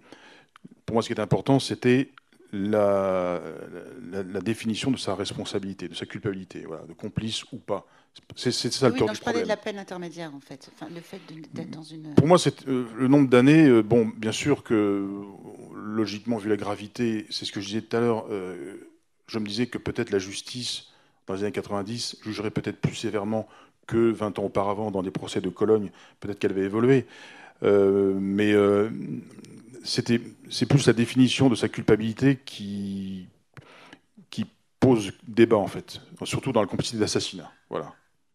C'est ça, parce qu'il est impossible, tout au long du procès, même avec les historiens qui sont présents, dont on n'a pas parlé encore, il y a Paxton notamment, il y a d'autres personnalités plus mystérieuses comme Bergès, mais il n'a pas été possible de prouver qu'il savait, en fait, c'est ça. Ben, en fait, c'est improuvable pour personne, n'importe comment. Mais c'est vrai que... les convois... Avant le début du procès, il y avait des débats, des émissions à la télévision. Est-ce qu'il faut que la justice juge un événement comme celui-là parce que ça relève de l'histoire? Donc il y avait un débat. Est-ce que c'est pas aux historiens d'expliquer? Est-ce que la justice doit porter des jugements là-dessus? Donc quand on fait témoigner des historiens, c'est à la fois nécessaire parce que c'est une période compliquée et ils ont expliqué des faits et des choses précises dont on avait besoin parce que les jurés, c'est des Français comme tout le monde, ils ne sont pas forcément spécialistes et quand tu s'ouvres un procès comme ça, ils doivent comprendre vite des choses très compliquées. Mais c'est vrai que c'est deux mondes qui se rencontrent et qui ont des logiques opposées. C'est-à-dire que les historiens ne sont pas là pour juger, aucun historien ne jugera jamais, c'est pas son travail de juger, alors que par contre, le tribunal, il est là pour juger. Donc c'est un peu schizophrénique comme assemblage. Les deux ont des logiques opposées, en fait. Et moi, j'avais l'impression, après le verdict, que les jurés n'ont pas osé aller au-delà de ce que les historiens leur ont dit. Ils se sont un peu réfugiés derrière la prudence des historiens, qui est compréhensible pour des historiens, parce que les historiens sont des scientifiques, c'est pas des juges. Mais les jurés ou le tribunal, ils auraient pu aller plus loin. Parce qu'un tribunal, il a le droit, ils avaient suffisamment d'éléments, avec l'intime conviction, avec un certain nombre de preuves, ils auraient pu aller plus loin, ils en avaient le droit. Et donc, du coup, j'avais l'impression qu'au fond, la justice avait peut-être un peu trop respecté l'histoire. C'est peut-être un paradoxe de dire ça, mais je pense qu'ils auraient eu le droit d'aller plus loin que ce que disaient les historiens. Moi, je comprends très bien la position des historiens, mais il faut comprendre que les historiens, ils sont dans leur rôle d'historien. Les jurés ou un tribunal, c'est autre chose. Ils n'ont pas le même rôle. Voilà. C'est très juste ce que tu dis. Et en effet, le problème, c'est que comme il y a cette espèce d'obsession et presque de biais cognitif lié à Auschwitz, chambre à gaz, crématoire. Si Papon ne savait pas crématoire, chambre à gaz, il ne savait rien. Et on est tombé dans ce piège-là. Parce que, en vérité, c'est évident qu'un Papon, à son poste de responsabilité, il ne peut pas ignorer en juillet 1942 que les Juifs sont probablement destinés à mourir. Hitler a fait des déclarations publiques qui sont publiées dans la presse, où il annonce que les Juifs d'Europe vont être exterminés. Il le dit 3 fois en 1942. Ça fait la une à chaque fois de la presse collaborationniste. Il y a des informations qui circulent. La BBC... tout début juillet 1942, tu publies, je crois, ce texte dans le livre. Donc il y a des éléments d'information. En plus, Garat, effectivement, quand même, le rapport de Garat, il est ahurissant. Et puis les mensonges de Papon, qui quand même ose dire à propos des enfants que en août 1942, parce que si c'est pas passé la même chose qu'à Paris. À Paris, on a gardé tout le monde. On a gardé les parents et les enfants pendant la rafle du Veldiv. En province, comme on en arrêtait beaucoup moins, au mi-juillet 1942, on a arrêté 1000 adultes partout en zone occupée. Les Allemands, ils ne voulaient pas les enfants. Donc on les a placés dans des familles d'accueil. Et un mois après, on va les chercher. Et il y a cette commande de taxi, c'est ahurissant. Et Papon ose dire pendant le procès que les parents les réclamaient. Alors que les parents, ils savaient qu'ils avaient été déportés. Donc vous voyez, c'est vrai mais comme on était pris au piège de chambre à gaz crématoire, eh ben on a oublié le reste, que Vichy savait, au niveau de tous ces gens qui avaient des postes décisionnaires, que les Juifs avaient peu de chances de survivre en pleine guerre, sous le traitement qu'on leur ferait subir en Pologne. C'est évident. Mais ce qui était aussi frappant, c'est vrai que des personnalités comme, je suis obligé de citer son nom, Henri Amouroux, ont distillé pendant des décennies l'idée qu'on ne savait pas. Parfois, c'est vrai, des gens ont été déportés dans les camps de concentration, on ne savait pas non plus ce qui se passait. Mais comment dirais-je, la question... Et donc, il y a quelque chose de très pervers avec Papon, c'est que Papon se présente comme un Français moyen, qui a traversé la guerre de 1942 à 1944 comme un Français lambda qui, oui, on peut effectivement se dire que certains Français, je veux dire, banals, normaux, je dirais, pas des postes de responsabilité, ne se rendaient peut-être pas compte de ce qui se passait. Mais quand vous êtes à la préfecture de Bordeaux, que vous signez des actes pour arianiser les biens, c'est-à-dire pour vendre les biens des Juifs que vous avez envoyés à Drancy, ça signifie quelque chose. Donc les gens à ce poste-là, ils sont en mesure au moins de comprendre qu'il est en train de se passer quelque chose de grave, beaucoup plus que les Français moyens.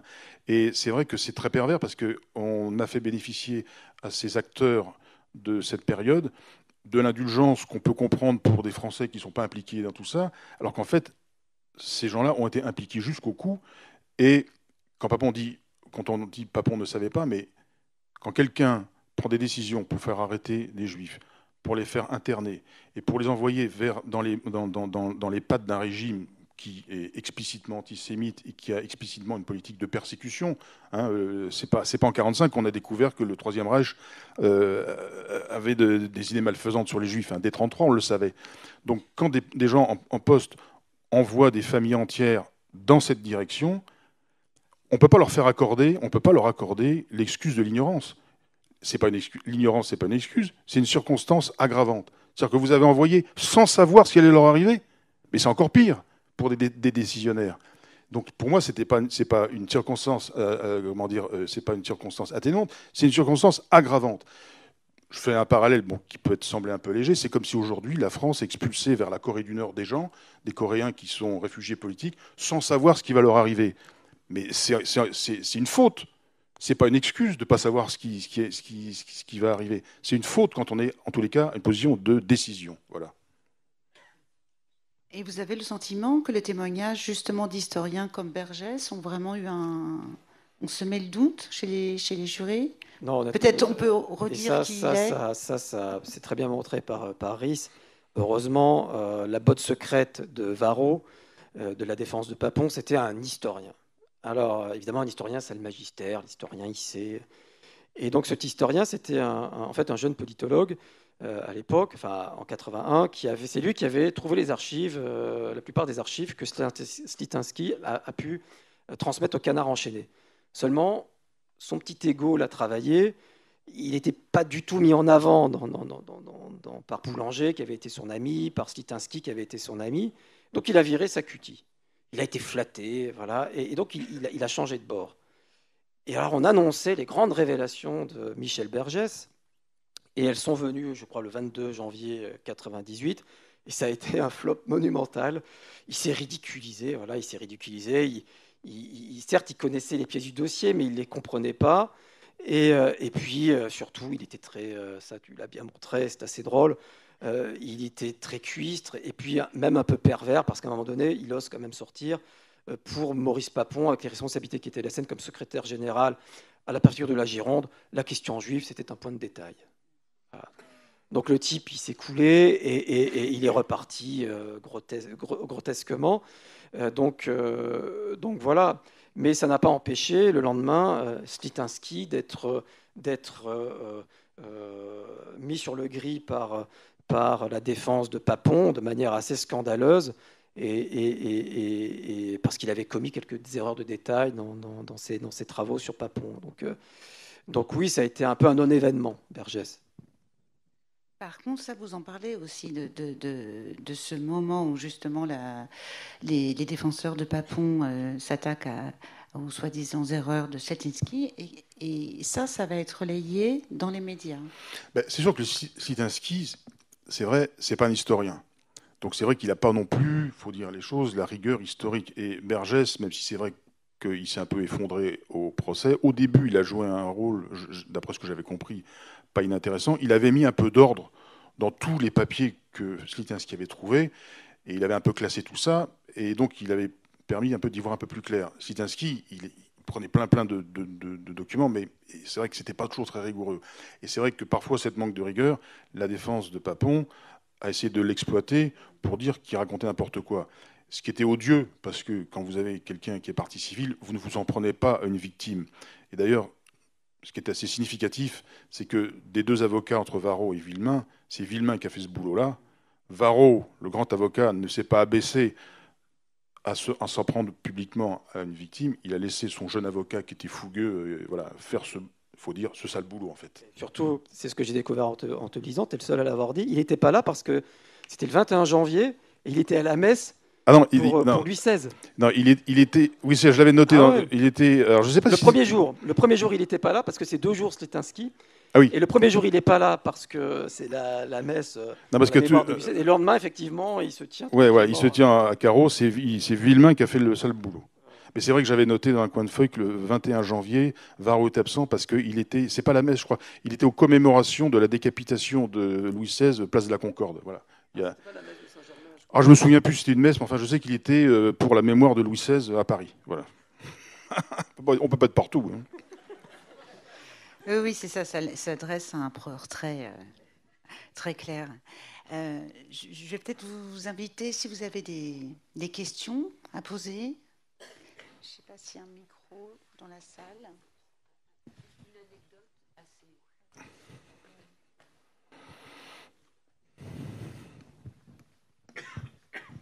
En fait, Papon vivait à Gretz, pas loin de chez nous. On était parisiens, mais on avait déménagé dans ce coin. Et la poissonnière de Gretz, pendant le procès, avait dit « Mais il est très bien, ce monsieur, il est très poli, il vient acheter des huîtres. » Alors, les jurés, voilà, s'il y a des gens comme ça dans le jury, effectivement, ils pouvaient être acquittés, je pense. Ah oui, c'était un monsieur qui portait très bien. Oui, c'était un notable. Hein, voilà, c'est vrai que quand vous voyez arriver un gars comme ça dans le box, il faut un peu de temps pour se faire à l'idée qu'il a fait tout ce qu'il a fait. Donc, quand vous suivez un procès d'assises classique, il y a des procès qui durent 1 journée ou 2 jours. C'est pas évident en 2 jours de comprendre la personnalité du type que vous avez. Là, au bout de 6 mois, j'avais tendance à dire 6 mois, c'est presque le temps d'une année scolaire. Vous savez, c'est un peu comme des fois, au début d'année scolaire, il y a des élèves que vous ne connaissez pas, vous faites connaissance avec eux et à la fin, vous savez s'ils sont sympas ou pas sympas. C'était presque comme dans un élève, comme dans une classe. Moi, en plus, j'étais assis presque à côté de lui, donc je le voyais dans son box. Donc, au bout de plusieurs mois, on a fini par savoir qui il était, quoi. Et derrière, c'est un peu ce que je disais au début. Voilà, on a vu la durée du procès l'a desservi. Voilà, si je puis dire, parce que voilà, son personnage s'est un peu éventé assez vite. Et en fait, avant même qu'on aborde l'examen des convois, on fait un peu sa biographie, justement, ce qu'il a fait après la guerre, en 1945, etc., à Paris, quand il était préfet. Et quand on a abordé la question des noyades en octobre 1961, l'historien Jean-Luc Hénaudy est venu témoigner, et il a fait une peinture abominable de tout ce qui s'était passé. Et Papon, déjà, on voyait comment il répondait face à ses responsabilités, on voyait déjà son cynisme. Donc quand l'examen des convois a commencé, le personnage de Papon, ça y est, on le connaissait déjà. Voilà. Bonsoir, j'aimerais d'abord dire un grand bravo à Rhys pour ses dessins extraordinaires et vous remercier pour cette très intéressante conférence. J'ai une question j'aimerais comprendre pourquoi le général de Gaulle a pu donner la plus haute distinction de l'ordre de la Légion d'honneur à Papon. Je ne vois pas comment c'était possible qu'il ne l'ait pas, en fait. parce que c'est l'un des plus importants préfets. Le préfet de police de Paris, c'est l'un des plus hauts postes de la République. Donc, il a été promu à ce poste-là. Et voilà. Et je ne vois pas comment il pouvait... Il est dans les réseaux gaullistes, il est membre du parti gaulliste en plus. Vous voyez, donc, dont il va être député, trésorier, c'est l'homme de confiance par excellence. Il connaissait l'histoire de Papon. Non, en fait, il y a vraiment une habileté de la part de Papon et d'ailleurs d'autres membres de la préfecture en 1944 où ils sentent le vent tourner et ils préparent déjà leur retournement en fait de veste et de manière assez habile. Je crois que c'est Victor Cousin, qui est délégué provisoire de la République, qui est dépêché à Bordeaux pour justement examiner, voir un peu qui désigner comme responsable du représentant du gaullisme. Et il n'a pas beaucoup d'éléments sur Papon. Et Papon, je me souviens plus des détails, mais enfin, Papon est désigné comme, je crois, comme... Cousin croit au personnage de Papon résistant. Enfin, il y a un tour de passe-passe, mais c'est vrai qu'ils n'ont pas eu le temps non plus de tout examiner. Ils n'ont pas eu le temps de faire ce que la justice a fait pendant des années, de décortiquer tous ces documents. Donc c'est vrai qu'à la Libération, s'ils avaient eu vraiment la preuve que Papon avait trempé dans ces choses-là, j'ose espérer qu'il ne lui aurait pas donné de responsabilité. Mais s'ils lui ont donné des responsabilités à la Libération, c'est qu'il a fait illusion. Voilà. Oui, il était comme Bouchinet-Serreuil, voilà. Le successeur de Jean Moulin, est venu témoigner au procès Papon, et il le dit bien. J'ai dit, nous, on a vu, au début, on avait peu de préfets avec nous, et puis en 43-44, on avait plein de préfets qui avaient viré leur cutie et qu'on avait avec nous. Ça nous arrangeait pour la libération, ça nous arrangeait pour la transition politique. Donc, il savait que Papon avait servi le régime de Vichy, mais le problème de Papon aussi, c'est qu'il était à un poste assez bizarre. Il est secrétaire général de la préfecture de la Gironde, donc c'est un poste vraiment purement administratif, normalement qui s'occupe simplement de gérer le personnel, de gérer comment fonctionnent les services. Et en vérité, il est l'homme de confiance du préfet régional. Il court-circuite le préfet de la Gironde. Donc, il est passé au travers des radars, Papon. On n'avait pas vu toutes les responsabilités qu'il avait eues. Nicolas Brimeau me disait hier, le journaliste du Canard enchaîné qui a fait première enquête sur Papon, il me disait, c'est le seul secrétaire général de préfecture de France qui avait sous ses ordres des affaires juives. Il y a une anomalie Papon, et ça explique aussi pourquoi il a pu passer à travers les radars. C'est vrai que quand Bergès dit que pour Papon c'était un point de détail, c'est vrai que quand on regarde les responsabilités de Papon comme secrétaire de la préfecture, il s'occupe aussi du ravitaillement, des cartes de ravitaillement, de tout un tas d'autres trucs. Et noyé dans tout un tas d'autres responsabilités, il y a effectivement des affaires juives. C'est vrai que quand on aborde le procès, on a l'impression qu'il ne s'occupe que de ça. Mais en fait, il s'occupe d'autres choses. Et il a dû faire illusion aussi, je crois. Il a rendu des services à la résistance. Il a vraiment rendu, comme Bousquet d'ailleurs. Bousquet arrive même à être assigné à résidence en Allemagne par les Allemands, et il dira qu'il a été déporté. Et il a rendu quelques services à la résistance. Donc c'est des gens qui sont extrêmement intelligents, qui savent, comme tu le disais tout à l'heure, ils savent où est le pouvoir. Et ils sentent quand ça tourne. Et on voit bien, dans l'expo, c'est très clair. On voit quelqu'un qui, en juillet, août 42, il fait le boulot qu'il faut faire. On lui demande d'aller arrêter des femmes. C'est difficile, mais c'est possible. Je vais le faire, pas de problème. On oublie aussi que le Papon de l'été 42, il est à fond pétainiste. Ça n'a pas été assez dit au moment du procès. Mais quand on voit les circulaires qu'il fait, les notes au personnel qu'il fait quand il arrive, mais c'est le super pétainiste. C'est vous êtes là pour servir le redressement national, nous devons incarner une administration jeune, dynamique, au service du redressement du pays. C'est ça le Papon de 42. Et puis le Papon de janvier 44, quand on lui demande d'aller arrêter les Juifs français, alors là, c'est plus tout à fait la même histoire. On voit qu'il a des scrupules là tout d'un coup, parce qu'il sait que le vent a tourné. Voilà. Et il est vraiment arrivé à la Libération quasi vierge en fait. Et on a vraiment oublié. Il n'y a rien. Hein. Je ne crois même pas qu'il y a une enquête.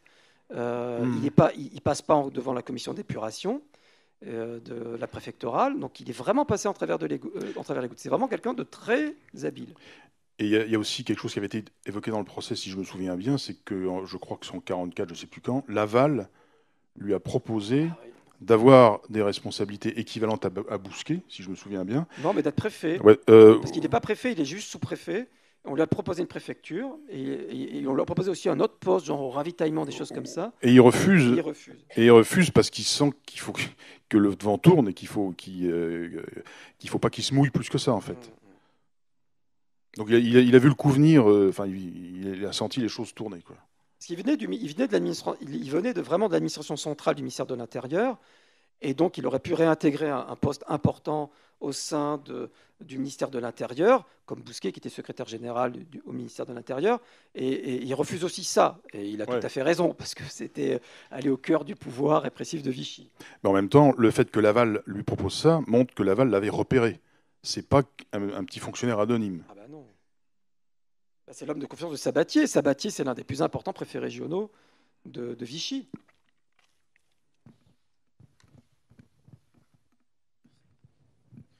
Dans ce procès, vous avez eu un statut très particulier, différent de tous les protagonistes ou personnes présentes dans la salle.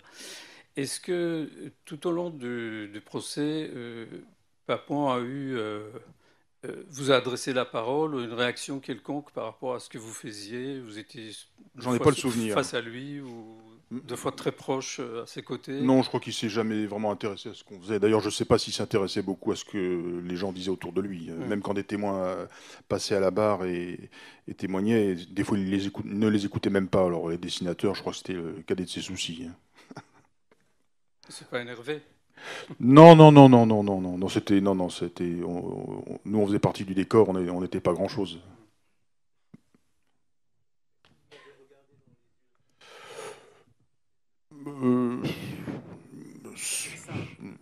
Je l'ai peut-être croisé une fois ou deux, mais de là où j'étais pas vraiment en face de lui non plus. Non, j'ai pas le souvenir de l'avoir trop. Puis j'avais pas tellement envie en fait. Hein? Ah oui, je regarde, mais bon, il voit pas que je le regarde.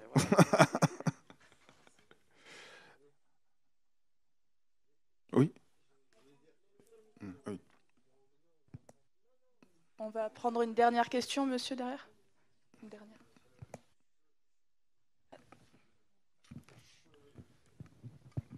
Je suis assez étonné quand vous dites qu'il était secrétaire général, donc responsable du bureau des affaires juives. Comment finalement le gouvernement, l'envoyé de Gaulle, comment on n'a pas pu se poser de questions sur un responsable administratif de ce niveau-là, ayant sous sa coupe, parmi d'autres choses, mais le bureau des affaires juives? Ça, c'est quelque chose qui me dépasse. Bon, il se trouve que je viens d'être à la retraite et je suis un haut fonctionnaire. Et franchement, ça, je ne comprends pas. Bon, pour être honnête, je ne me souviens plus exactement des circonstances. Il faudrait que je me remette dans le procès. Mais c'est vrai que ça a été... comment dire, ça reste un peu énigmatique. Ce qui ressortait du procès, enfin la mémoire que j'en ai, c'est que la confusion de la libération faisait que les gens n'ont pas été très regardants et puis ils n'ont pas fait de vraies enquêtes approfondies. C'est le souvenir que j'en ai. Bon, il faudrait revoir ça plus en détail parce que je m'en souviens plus très bien. Mais il est passé un peu entre les mailles du filet comme ça. Et encore une fois, je pense que la logique, c'était pas le préfet non plus. Il n'était pas préfet en titre. Il était un peu, je ne vais pas dire sous-fif, mais oui, c'est vrai que ça reste mystérieux, mais ça mériterait presque une enquête historique. Non, mais l'enquête historique, elle est assez simple, en fait. C'est assez... je veux dire, les arrestations de juifs en 1942, c'était 2 ans avant la libération, des juifs étrangers. C'est assez compliqué comment les ordres ont été donnés. On sait que c'est la police ordinaire qui a arrêté, mais on ne sait pas, on ne connaît pas le circuit. Et puis, ce n'est pas ce qui passionne le plus à la libération, le sort des juifs. C'est assez évident. Alors, évidemment qu'il y a des résistants qui trouvent bizarre, la Pierre Bloch le dit bien, mais Pierre Bloch, il avait été résistant dans le sud-ouest. Donc, mais pour la plupart, Papon, ils n'avaient pas prêté attention. Et comme c'est pas quelqu'un... On a eu aussi à Bordeaux un environnement très particulier où on a eu des responsables de la police qui étaient vraiment des durs, qui étaient vraiment des j'oublie son nom, on n'a pas Poinceau, le commissaire Poinceau, qui a été condamné à mort Et c'est assez rare, un commissaire de DRG comme ça, qui était vraiment un ultra collabo, qui allait sur le terrain. C'était un gestapiste, il était de la SEC. Non, ça c'est Dehan. On a aussi eu à Bordeaux, contrairement à d'autres départements, la police du commissariat aux questions juives a été très active. C'est le seul cas que j'ai trouvé en France où on a une rafle en décembre 1943 qui est quasiment appliquée par la SEC, la section d'enquête et de contrôle, le bras armé du commissariat aux questions juives. Donc Papon, à ce moment-là, il n'est plus vraiment dans le truc. Alors si, il y a quand même la rafle de janvier 1944, mais il est exécutant. Donc voilà, il a pu, c'est assez logique en fait, par rapport au climat de l'époque, un Papon, en plus très intelligent, très habile, qui est lié à un réseau de résistance. Il ne pouvait que passer à travers les gouttes. Quand on voit qu'un Bousquet a fini par être acquitté, donc vous dites bien qu'un Papon avait toute chance de s'en sortir. Le Guet, il n'a pas de procédure. Le Guet, c'est l'adjoint, c'est lui qui organise la rafle du Veldiv. Ces gens de la préfectorale sont passés en travers des mailles du filet de la justice. Et c'est en cela, c'est vraiment le sens du procès Papon, c'est que tous les 4 hauts fonctionnaires de Vichy qui ont été inculpés pour crimes contre l'humanité sont tous de la préfectorale. Voilà. Il y a eu un problème avec la préfectorale qui a été totalement mouillé jusqu'au cou dans les rafles de juifs, parce que Vichy avait fait le choix de compter, de s'appuyer sur l'administration ordinaire. Et ces gens-là, il n'y avait pas les outils juridiques à l'époque pour les coincer. C'est pour ça que les plaintes n'aboutissaient pas. C'est parce qu'il y a eu le crime contre l'humanité qui est rentré dans le droit français, ça a été dit tout à l'heure par M. de Rothschild, qu'on a pu coincer ce type de profil-là pour ce qu'ils avaient fait contre les Juifs. Bonsoir, merci pour votre intervention. Je voulais vous demander, j'ai suivi le propos en 97, hein, c'est ça. J'étais à Bordeaux, je vivais là-bas, et je travaillais là-bas, et j'ai suivi le procès Papon. D'ailleurs, j'étais à côté de l'hôtel où il y avait le fils Arnaud Klasfeld qui venait en roller, voilà. Et je me souviens, et je comprends pas l'attitude des gens, des Français, qui voulaient absoudre ce personnage odieux sous prétexte qu'il avait déjà un certain âge. Et j'avais des problèmes à mon travail parce que, mes collègues sachant que j'allais au procès Papon, je veux dire, sous Pétain, ils auraient été pétinistes, quoi. Ils me faisaient des réflexions. Oui, il est vieux, il faut le laisser tranquille. Voilà. J'avais affaire à des gens en pleine putréfaction. Voilà. C'est pour dire. Après, il y a aussi une chose, c'est que Papon est jugé à Bordeaux, là où il a commis ses actes. Et c'est vrai que la ville de Bordeaux, est-ce qu'elle a aussi regardé son passé toujours clairement ? Le procès Papon obligeait aussi la ville de Bordeaux, enfin les Bordelais, à affronter leur passé. Donc c'est sûr que localement, il y a eu certainement pas dire des résistances, c'est pas le bon mot, mais enfin des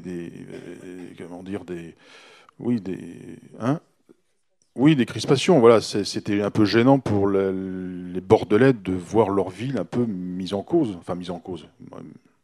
C'est vrai qu'à un moment donné, l'opinion a vraiment basculé, c'est vrai, et qu'il y a eu des sondages qui ont été faits. Les gens disaient il est trop vieux, c'est trop tard. C'était devenu une sorte de cliché début 98. Oui, ma question est sans doute semi-anachronique. On vient d'avoir le procès de l'attentat de la rue Copernic. J'ai vu qu'au procès Papon, Raymond Barre avait témoigné. Oui. Est-ce qu'on peut faire un rapprochement entre le témoignage de Raymond Barre, presque 20 ans après, au procès Papon, avec la fameuse déclaration sur les Français innocents, sur les Juifs et les Français innocents? C'est vrai que cette remarque de Barre, elle rejoint un peu, d'une certaine manière, celle de Pierre Messmer. C'est-à-dire que les gens de cette génération avaient tendance un peu à considérer que ce qu'avaient vécu les Juifs, c'était un peu secondaire. Voilà. Et on a un peu l'impression que c'est toute une génération qui a pensé ça. Et que Barre est de cette génération aussi, comme Messmer et comme d'autres, et comme certains résistants aussi. Donc c'est vrai que c'est un peu douloureux de découvrir ça des années après, ou même à l'occasion de l'attentat de Copernic. On découvrait ça, que c'est cette mentalité très particulière, quoi. Merci beaucoup. Bonsoir. Moi, j'ai une question. En début de conférence, vous évoquiez la prise de parole du président Chirac au Veldiv en 1995. Est-ce que vous pensez que cette prise de parole et donc cette prise de responsabilité, de reconnaissance de responsabilité plutôt, a un peu fait sauter le verrou qui repoussait le procès et qui est une véritable volonté politique et une expression politique de la responsabilité de l'État français a peut-être facilité la tenue du procès par la suite? C'est absolument certain. Parce que ça a permis de libérer les juges qui, quand même, par nature, sont prudents. Voilà, donc ça a avancé très, très, très lentement. Et à partir du discours de Chirac, ça devient... Voilà, c'est le président de la République qui dit ce qu'il a dit. Ça a vraiment permis aux juges d'enfin débloquer l'affaire, même si il est fort probable que Bousquet aurait fini par être inculpé avant le discours de Chirac. On était quand même vraiment pas loin, mais pour un Papon, c'était quand même un cas qui, depuis 16 ans, était là, traîné, était moins aussi flagrant que Bousquet, parce que Bousquet, c'était vraiment terrible. Hein. Les nouvelles preuves apportées par Klarsfeld étaient tout à fait convaincantes. Oui, ça a permis de débloquer.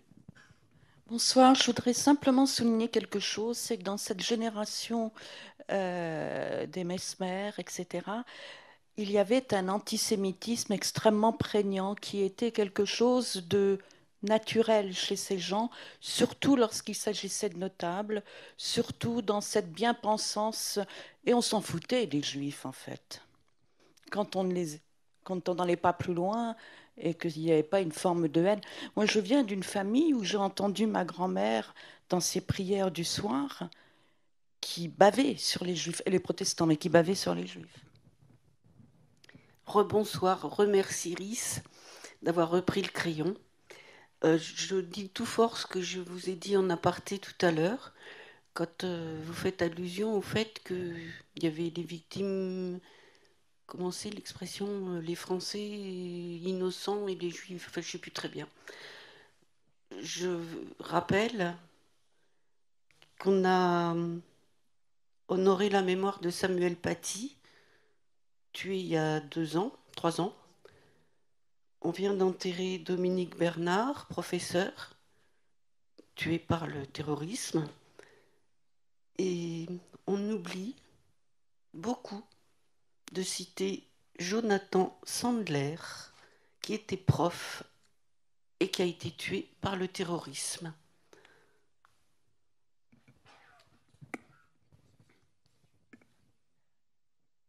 Est-ce qu'il y a d'autres questions pour finir peut-être?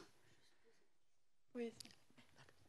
À partir de quand on a commencé à comprendre, enfin, à savoir ou à dire que Papon n'avait pas la conscience tranquille, enfin, n'aurait pas dû l'avoir. Ça date de quand à peu près? Ça date de 81, c'est ça? C'est l'article du Canard enchaîné qui est vraiment une révélation. C'est-à-dire que vraiment, pour le coup, tout le monde est tombé de sa chaise. Hein. C'est-à-dire que vraiment, là, on peut même si Mesmer et Barre, l'ont vraiment défendu, je pense qu'on peut vraiment croire Raymond Barre quand il dit qu'il ignorait vraiment. Voilà. Je demande ça parce que je suis née en 54 et d'aussi loin que je me rappelle, mes parents, quand on disait Papon, ils devenaient foudrage. Donc, oui, peut-être d'aussi qu'il loin avait que je été me préfet rappelle, de police. Parce qu'il avait été préfet de police. Ah non, il l'accusait vraiment de collaboration. Enfin, depuis que je suis toute petite. Ils étaient déportés, donc ils étaient très... Vous savez que Vichy-Auschwitz, le livre de Paxton et Marius, Vichy et les Juifs, qui est un pavé, qui est un énorme bouquin, sort en 81, juste avant l'article du Canard enchaîné.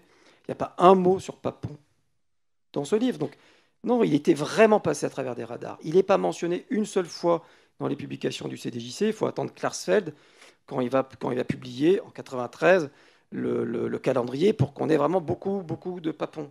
Papon était passé à travers les radars. Non, vraiment. Sauf si Sauf s'il y avait vous êtes en lien avec quelqu'un qui était membre de la famille. Mais... Il y en avait une déportée, l'autre enfant caché. Et quand on... Enfin, vraiment d'aussi loin que je me rappelle, quand on disait Papon, il devenait foudrage.